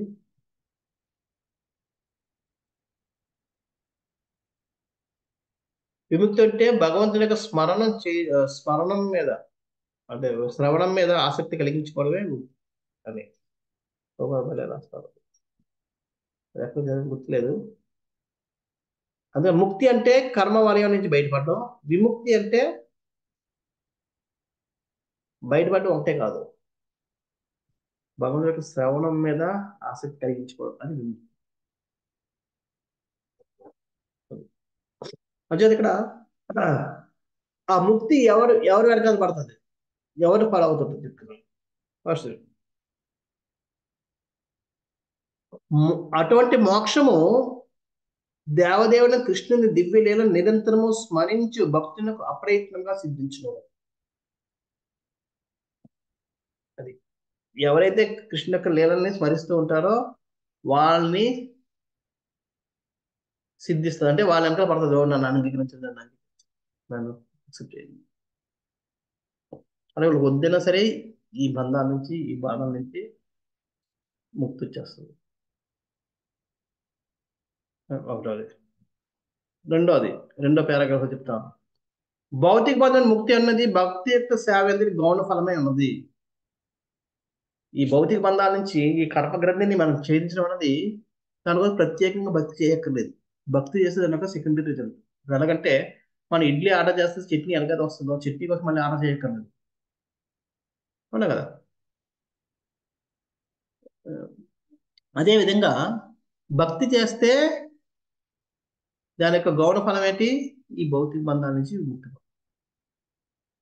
ఆటోమేటిక్గా జరుగుతుంది కదా. భక్తి చేసిన వాడికి ఈ ముక్తి అనేది ఆటోమేటిక్ ఫాలో అవుతుంది. అంతేకాదు, మన మూడవది ఆధ్యాత్మిక జ్ఞాన సముపార్జన ఒక్కటే ముక్తికి పొందుటకు సరిపోదు.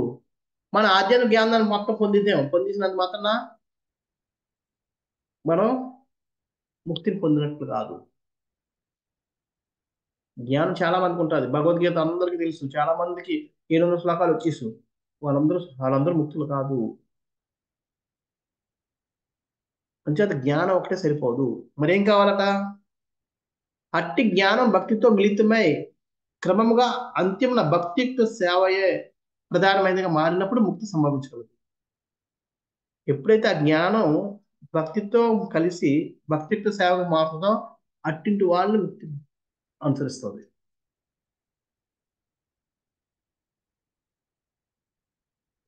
మంచిగా జ్ఞానం ఒకటే, నాకు ఈ జ్ఞానం తెలుసు, అన్ని శ్లోకాలు వచ్చి ఇన్ని శ్లోకాలు వచ్చి, అవి చదివాను ఇవి చదివాను, దాంట్లో సారాంశం తెలుసు, అదొకటి పనిచేయదు. అది సేవగా మారాలి.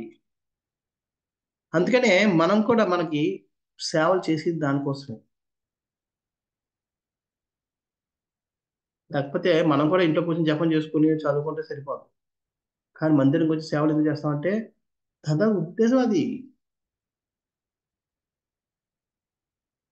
అది సేవగా మారాలి. మారినప్పుడే అది పరిపక్వతకు వచ్చినట్టు. నెక్స్ట్ కామ్యకర్మరతుల కర్మలు కూడా భక్తితో మిళితమైనచో ముక్తిదాయకములు కాగలవు. కామ్యకర్మరతులు అంటే ఇందులో కామ్యకర్మలు అంటే ఏంటని చెప్పి కామ్యకర్మరతులు అంటే ఏం చెప్తున్నాం? నేను చేస్తే దాని ఫలితం ఏంటి, నాకు ఇది కావాలి అది కావాలని చెప్పుకునేవాళ్ళు. వాళ్ళు కూడా భక్తి మిక్స్ అయిపోయింది అనుకోండి, అప్పుడేంటి ఇది భగవంతుడి కోసం చేయాలి, భగవంతుడికి ఏంటి ఆ మెంటల్ ఇంతవరకు నాకేంటి అనేవాడు భగవంతుడికి ఏంటి అని ఆలోచిస్తారు. అది కూడా భక్తి భావన. వాళ్ళు కూడా ముక్తికి అర్హత పొందగలరు. భక్తి చూడండి, భక్తి కలిస్తే ఎంత అందుకని తర్వాత భక్తియుక్త సేవలో మిళితమైన కర్మయే కర్మయోగం అవ్వాలి. అలాగా ఎప్పుడైతే కర్మ భక్తితో కలిసిపోద్దో అది కర్మయోగం అవుతుంది. జ్ఞానం భక్తితో కలిస్తే జ్ఞానయోగం అవుతుంది. అంతేదా? భక్తి లేకుండా కర్మయోగానికి జ్ఞానయోగానికి ఉనికి లేదు. యోగం అంటేనే కనెక్షన్ విత్ కృష్ణ. ఓకే, మనం కృష్ణ అంటున్నాం, వాళ్ళు కృష్ణ కాకుండా ఎవరో భగవంతుడు అంటారు. ఆ భగవంతుడు ఎవరని తెలియదు, కానీ భగవంతుడి సంబంధం ఉండాలి. భగవంతుడి సంబంధం ఉంటేనే భక్తి. మనకి జ్ఞానం ఉంది కాబట్టి మనం కృష్ణ అంటాం, జ్ఞానం లేని వారు భగవంతుడు. సో భగవంతుడి కోసం చేసే కర్మలు చేస్తేనే అది కర్మయోగం. భగవంతుడి కోసం జ్ఞానం తెలుసుకుంటేనే అది జ్ఞానయోగం, లేకపోతే అది జ్ఞానం తప్ప జ్ఞాన యోగం అవదు.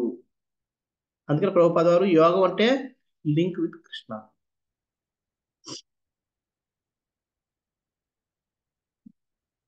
ఈ విధంగా ప్రభుపాద వారు దీన్ని చేస్తారు. అయితే ఇప్పుడు ఇది బాగానే ఉంది, ఎవరిని ఫాలో అవుద్దండి. మరి ఏ విధంగా సాధించాలి దీన్ని? దాన్ని కూడా ప్రభుపాద వారు చెప్పారు. ఏ విధంగా మనం చేయొచ్చు? ఆ భగవాన్ కర్మలన్నీయు లీలలు ప్రకృతి త్రిగుణములకు పరమలవుతుంది. ఎందుకు అవుతుందంటే ఆ భగవంతుని లీలలన్నీయు మనం వినడం వల్ల ఎందుకు అవుతుందంటే భగవంతు ప్రకృతి లీలలన్నీ ప్రకృతి త్రిగుణములకు పరమలవుతాయి, అందులో కారణం. భగవంతుడు ఎందుకు మనం వింటే మనం ముక్తి పొందుతుంది? భక్తి భక్తి భక్తి అంటాం. భక్తి అని కూడా ఎవరితో భక్తి చేయాలి? భగవంతుడితో చేస్తే ఎందుకు వస్తుంది, మిగతా వాళ్ళతో చేస్తే ఎందుకు రాదు? ఎందుకంటే భగవంతుడి యొక్క లీలలు ఆ కర్మలు ప్రకృతి త్రిగుణాలకు పరమైనవి కాబట్టి ఎప్పుడు వాటి కోసం ఉంటాయో మనకి ముక్తి ప్రదర్శిస్తాయి. అవన్నీ అత్యంత ఆకర్షణీయమైన ఆధ్యాత్మిక కర్మలు. ఎందుకు అది ముక్తి ఫాలో అవుతుంది? అవన్నీ అత్యంత ఆకర్షణీయమైన ఆధ్యాత్మిక కర్మలు భగవంతుడు చేసినవి. మూడో కనుక శ్రీకృష్ణ భగవాన్ అతి దివ్యమైన ఆధ్యాత్మిక కర్మల నిత్య సాంగత్యము బద్ధ జీవునికి క్రమంగా ఆధ్యాత్మికత కలుగజేసి అంత్యమన భౌతిక బంధం ముడిని తెంచివేయడం. ఇప్పుడే మనం నిత్య సాంగత్యం చేస్తుంటామో అటువంటి దివ్యమైన ఆధ్యాత్మిక కర్మలతోటి, అంటే శ్రవణం ద్వారా లేదంటే స్మరణం ద్వారా చేస్తుంటామో ఆ సాంగత్యం వల్ల మళ్ళీ ఆధ్యాత్మికం కలుగజేసి మనకు భౌతిక బంధాన్ని తెంచివేస్తుంది.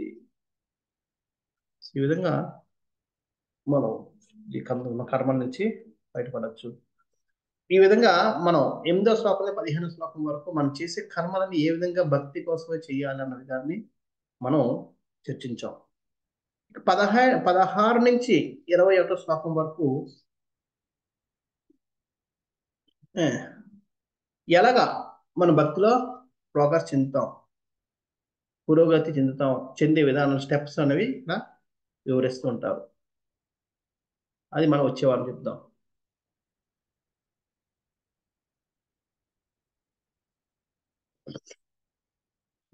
అయితే ఇప్పుడు ఒకటి ప్రశ్న రావచ్చు, అందుకని ఇక్కడ మన కర్మ అందరికీ ఉంది. ఇప్పుడు చూడండి, మనందరం భక్తులమే, అందరికీ భక్తి చేయాలని ఉంది. కానీ కొంతమంది ఎక్కువ చేస్తుంటారు, అంటే కొంతమంది తొందరగా చేస్తారు, కొంతమంది తొందరగా ఆసక్తి చూపిస్తారు, కొంతమంది అందరూ చూపించరు. అందరూ ఒక క్లాస్లో ఉంటాం, అందరూ ఒకలాంటి ప్రభుపాద పుస్తకాలు చదువుతున్నాం, అందరూ హరే కృష్ణ మంత్రమే జపిస్తున్నాం. కానీ కొంతమందిలో తొందరగా ఆ భక్తి భావం వస్తుంది, కొంతమంది రాదు. ఎందుకు?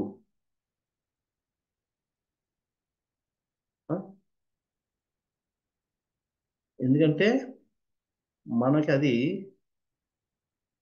ఇంతవరకు మనం ఈ జన్మలో చేసిన కర్మలు, కింది జన్మలో చేసిన కర్మల వల్ల మనం కొంతమంది తొందరగా ఆకర్షితులు అవుతారు, కొంతమంది ఆకర్షితులు అవ్వరు. అయితే మరి మన కర్మను అయితే మార్చలేము. మరి ఏం చేయాలి? ఇప్పుడు చూడండి, చిన్నపిల్లవాడు చదువుతున్నాడు, వాడు చదివితే మర్చిపోతున్నాడు అంటే అప్పుడు ఏం చేయాలి? అదే ఆ సబ్జెక్ట్ వాళ్ళకి ఎక్కడ ఉండేదంటే అప్పుడు ఏం చేస్తే మనం ఎక్కువ వర్క్ చేయాల్సి వస్తుంది. మనం ఎక్కువ వర్క్ చేయాలి. ఆ ప్రయత్నం ద్వారా భగవంతుడి కృపని మనం తొందరగా పొందుతాం. వీరి ప్రగతి వల్ల పొందితే ఎవరికైతే పాత జన్మ కర్మలు ఎక్కువ ఉన్నాయో వాళ్ళు ప్రయత్నం వల్ల అదే ఫలితాన్ని పొందుతారు. ప్రయత్నం ప్రయత్నం ప్రయత్నం అది ఇప్పుడు కూడా వదిలేయకూడదు. వచ్చేదా మనం ప్రయత్నం చేయడం ద్వారా మన ప్రీవియస్ కర్మ ఎంత ఘోరమైందైనా సరే మనం ప్రీవియస్ కర్మ మంచి కర్మలో ఉండి పురోగతి చెందిన వాటితో కూడా సమానమైన ఫలితాన్ని మనం తీవ్ర స్థాయిలో ప్రయత్నం చేయడం ద్వారా పొందగలం. అంచేత ఎవరో ప్రగతి చెందేస్తున్నారు, చాలా తొందరగా ఆకర్షితులైపోతున్నారు, నేను అవలేకపోతున్నాను అంటే మనం నిరుత్సాహపడాల్సి వస్తుంది. మనం అవడానికి ప్రయత్నించి ఫెయిల్ అవ్వడం కూడా సక్సెసే. అంచేత నిరుత్సాహపడకుండా ప్రయత్నాన్ని ఆపండి. హరే కృష్ణ. సో వచ్చే వారం నుంచి మనం భక్తులు ఏ విధంగా ప్రగతి సాధించవచ్చు అనే విషయాన్ని 16 శ్లోకం నుంచి 25 శ్లోకం 6 శ్లోకాల్లో మనకి ఎక్స్ప్లెయిన్ చేస్తుంటారు. మనం దాన్ని మనం వచ్చే వారం చెప్పుకున్నాం. ఎవరికైనా ఏమైనా ప్రశ్నలు ఉన్నాయా? హరే కృష్ణ ప్రభు. అంటే భౌతికం అంటే మన పిల్లలు భక్తిలోకి రావాలని కోరుకోవడంలో కామ్యరతులు భౌతికం అంటున్నారు కదా, వాళ్ళు భక్తుల కిందకి రారంటున్నారు కదా అసలు.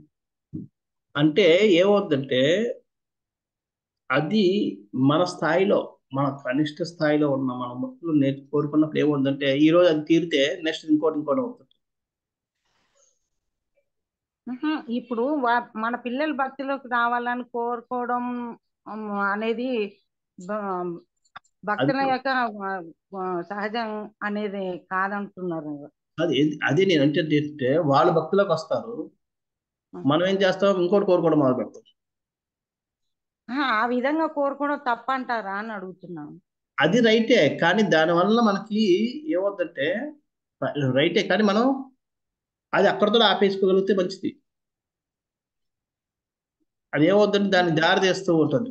ఒకటి ఫస్ట్ మనం భక్తి బాగా చేయాలని అంటారు, తర్వాత ఏమో ఇంకోటి అంటావు. వాడు భక్తి చేయలేకపోతున్నాడు ఎందుకంటే వాడికి ఉద్యోగంలో డబ్బు సరిపోవడం లేదు, సంపాదన మంచి ప్రమోషన్ వస్తే వాడు భక్తి బాగా చేస్తాడు అని చెప్పి ప్రమోషన్ వచ్చే చూసి భగవంతుడు భక్తి బాగా చేసుకోగలడు, ఇలాగే వెళ్ళిపోతాయి. అర్థమవుతుంది కదా? అర్థమవుతుంది కానీ అంటే అలా కోరుకోవద్దంటారా మరి ఎలా అంటారు? మరి మనం ఎప్పుడేమవుతుంది, మనం ఒక మన భక్తి చేస్తాం దేనికోసం? ఇప్పుడు ఆ ఉద్యోగం కోసం, ఫస్ట్ భక్తుల కోసం, అది మంచిదే. మన భక్తి మనం చేస్తూ ఉన్నాము, మన పిల్లలు కూడా భక్తులు అయితే బాగుంటది అనేది. నేను అదేనండి, పిల్లలు భక్తులు అవ్వడం కోరుకోవడం మంచిదే, కానీ తర్వాత అక్కడతో ఆగిపోతే మంచిదే. ఇంకా నెక్స్ట్ భక్తుడు అయ్యాడు కానీ చాలా పరిశాన్ అవుతున్నాడు, ఎందుకంటే సంపాదన సరిపోవడం లేదు, జపం ఎక్కువ ఓవర్ టైం చేయాల్సి వస్తుంది, ఇక్కడేమో జపం చేయాలి, కష్టం అయిపోతుంది. మీరు చూస్తున్నారు, చాలా చాలా ఇబ్బంది పడుతున్నాడు. మీరేం చేస్తారు? భగవంతుడు అడిగి ఏదో ప్రమోషన్ వచ్చి చూడండి, అది ప్రార్థిస్తాం. అది కామ్యకర్మ కదా. అంటే మనం భక్తులు అవడం వరకే స్టాప్ అయిపోవాలి కానీ నెక్స్ట్ ఇంకా మనం కావచ్చు. మంచిది, మనం అక్కడితో ఆగదు, అది ఆగిపోతే మంచిదే. మరి ఆగదు అన్నప్పుడు మనం వాళ్ళు భక్తులు కావాలని కోరుకోకపోతే మరి వాళ్ళు ఎలా భక్తులు అవుతారు?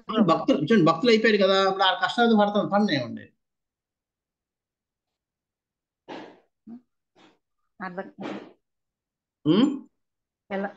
ఎలాగంటారు?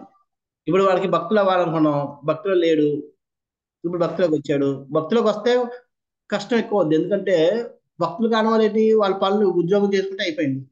భక్తులకు వస్తే ఉద్యోగం చేయాలి, వాళ్ళు జపం చేయాలి, మందిరం సేవ చేయాలి, యూనో వర్క్ లోడ్ ఎక్కువ అవుద్ది. అవునా కదా? అవును, కానీ అలా అందరు చేస్తూనే ఉన్నారు కదా భక్తులు అయినాక. కరెక్టే, కరెక్ట్. ఇప్పుడు మీ కొడుకు, మీ అబ్బాయి ఏంటి, సపోజ్ మీ అబ్బాయి లేదా మీ పిల్లలు వాడు 15 గంటలు పని చేస్తే కానీ వాడికి సరిపడా, వాడి ఇంటికి సరిపడా సంపాదన రాదు ఉమ్, అనుకోండి. ఉమ్, పాపం ఉదయం 8 గంటలకు వెళ్ళిపోతాడు, రాత్రి 10 గంటలకు 11 గంటలకు వస్తున్నాడు. ఉమ్, మళ్ళీ భోజనం చేసేటప్పుడు 1 గంట అవుతుంది, పడుకుంటున్నాడు, మళ్ళీ 7కి లేస్తున్నాడు, స్నానం చేసుకుని మళ్ళీ ఆఫీస్కి వెళ్ళిపోతున్నాడు. బాగానే ఉంది, రొటేషన్ బాగుంది. ఇప్పుడు మీరు భక్తులు అవ్వాలని చెప్పి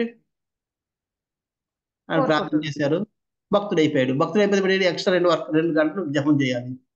ఉమ్, ఇప్పటికే టైం సరిపోవడం లేదు. 2 గంటలు చేయడానికి మళ్ళీ 1 గంట నుంచి మళ్ళీ కుడిపాట్లు పడుతూ 2 వరకు జపం చేసుకుంటున్నాడు. నిద్ర సాగడం లేదు, ఇలా అయిపోతుంది, అదే అయిపోతుంది. మరి ఉద్యోగం ప్రమోషన్ వస్తే, మంచి ఉద్యోగం వస్తే బాగున్నాం, అప్పుడు శాలరీ పెరిగిపోతే పని తగ్గుతుంది. అప్పుడు మీరేం చేస్తారు? భగవంతుడా కొంచెం ఉద్యోగం వస్తే మంచిగా భక్తి చేసుకుంటాడు. అది భక్తి కోసం మనం ప్రార్థన చేస్తున్నాం, కానీ కోరిక ప్రమోషన్. ఇప్పుడు మామూలుగా భక్తి చేసుకునే వాళ్ళు, ఆల్రెడీ భక్తిలో ఉన్న వాళ్ళు, వాళ్ళకు కూడా ఇంత టైం అనేది కేటాయిస్తారు కదా బాబు, వాళ్ళకు ఉంటది కదా. చూడండి, నేను అంటుంది ఏంటంటే భక్తుడు అయిపోయాడు కదా, అయిపోయాడు. ఇప్పుడు కష్టపడ్డాడు, ఏదో కష్టపడుతుంటాడు. భగవంతుడు ఎలాగో కష్టపడతాక ఏదైనా మంచి వాడు భక్తి వదులుకుంటూ చూడు, అలా ప్రార్థన చేసుకోవడం మంచిది. అంతేగాని వాడికి ప్రమోషన్ వచ్చి వాడికి ఇన్కమ్ పెరిగితే పెరిగిపోయి చేస్తే వాడు మంచిగా చేసుకుంటాడు, మందిరం కూడా వస్తాడు, మందిరం అలా ఏం కోరుకోవద్దు అంటున్నా, అలా ఏం కోరుకోవద్దు, కానీ అదే భక్తులు కావాలి ఏంటంటే ఇప్పుడు అక్కడితో ఆగిపోతే పర్వాలేదు, అక్కడ నుంచి ముందుకు వెళ్ళిపోతుంటాయి. అందుకని అదే, అది కానీ కష్టం. ఆ ఒక్క వార్డు అనేది కోరుకోవాలి, కానీ నెక్స్ట్ అనేది ఇంకా వస్తూనే ఉంటాయి, కోరికలు అనేవి అదే పుట్టుకొస్తూనే ఉంటాయి, పుట్టగొడుగుల్లాగా. కానీ అట్లతో ఆగదు. ప్రాబ్లం ఏంటంటే మన ఆగదు అది. అంచేదా మనం మళ్ళీ ఆ కామిరతల్లోకి వెళ్ళిపోయే అవకాశాలు ఉంటాయి.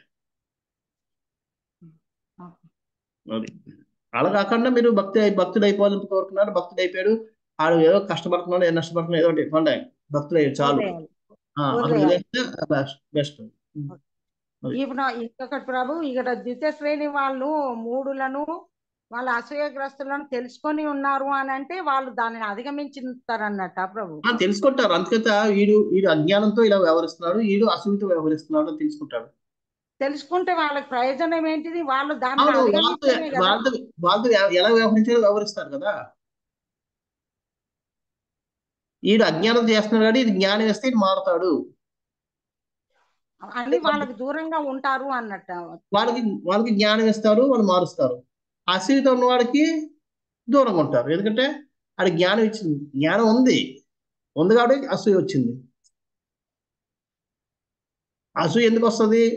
వాడు కంటే నేను గొప్ప అని, మనకంటే ఎవరైనా గొప్ప అని మనం తెలుసుకున్నాం కాబట్టి ఆడి మీద అసూయ వస్తుంది మనకి, లేకపోతే రాదు. ఎవరైనా మన మీద అసూయ ఉన్నాను అంటే అర్థం ఏంటంటే మనం మంచిగా చేస్తున్నాను అని గుర్తించారు.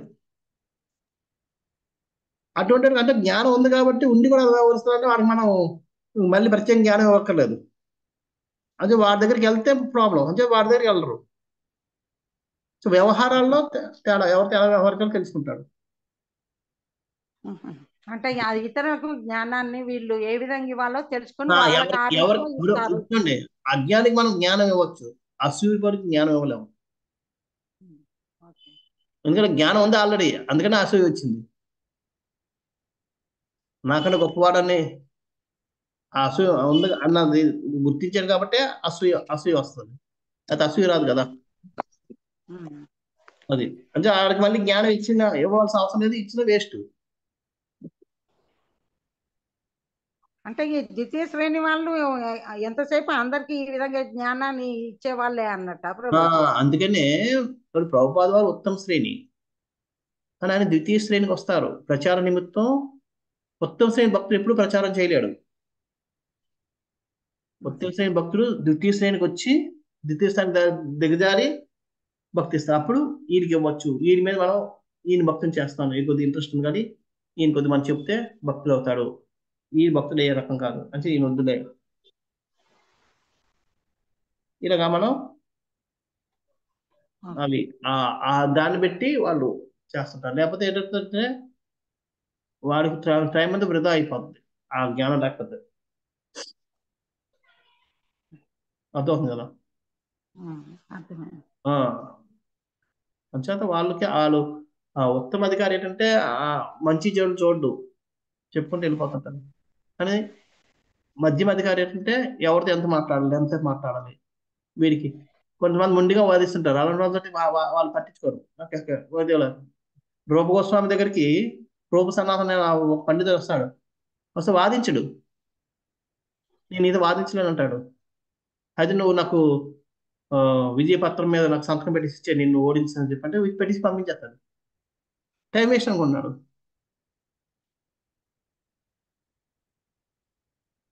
ఆర్గ్యుమెంట్ ఇష్టం లేక ఎందుకంటే టైం వేస్ట్ అది. ఆ ఆర్గ్యుమెంట్ చేసి ఆయన ఓడించినా ఆయన మారనప్పుడు ఎందుకు ఆయన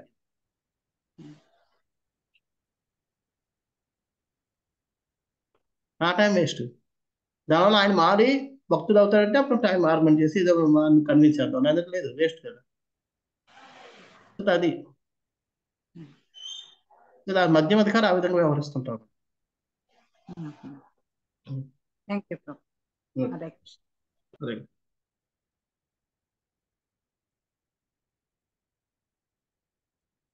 ఇంకెవరికైనా ప్రశ్నలు ఉన్నాయా?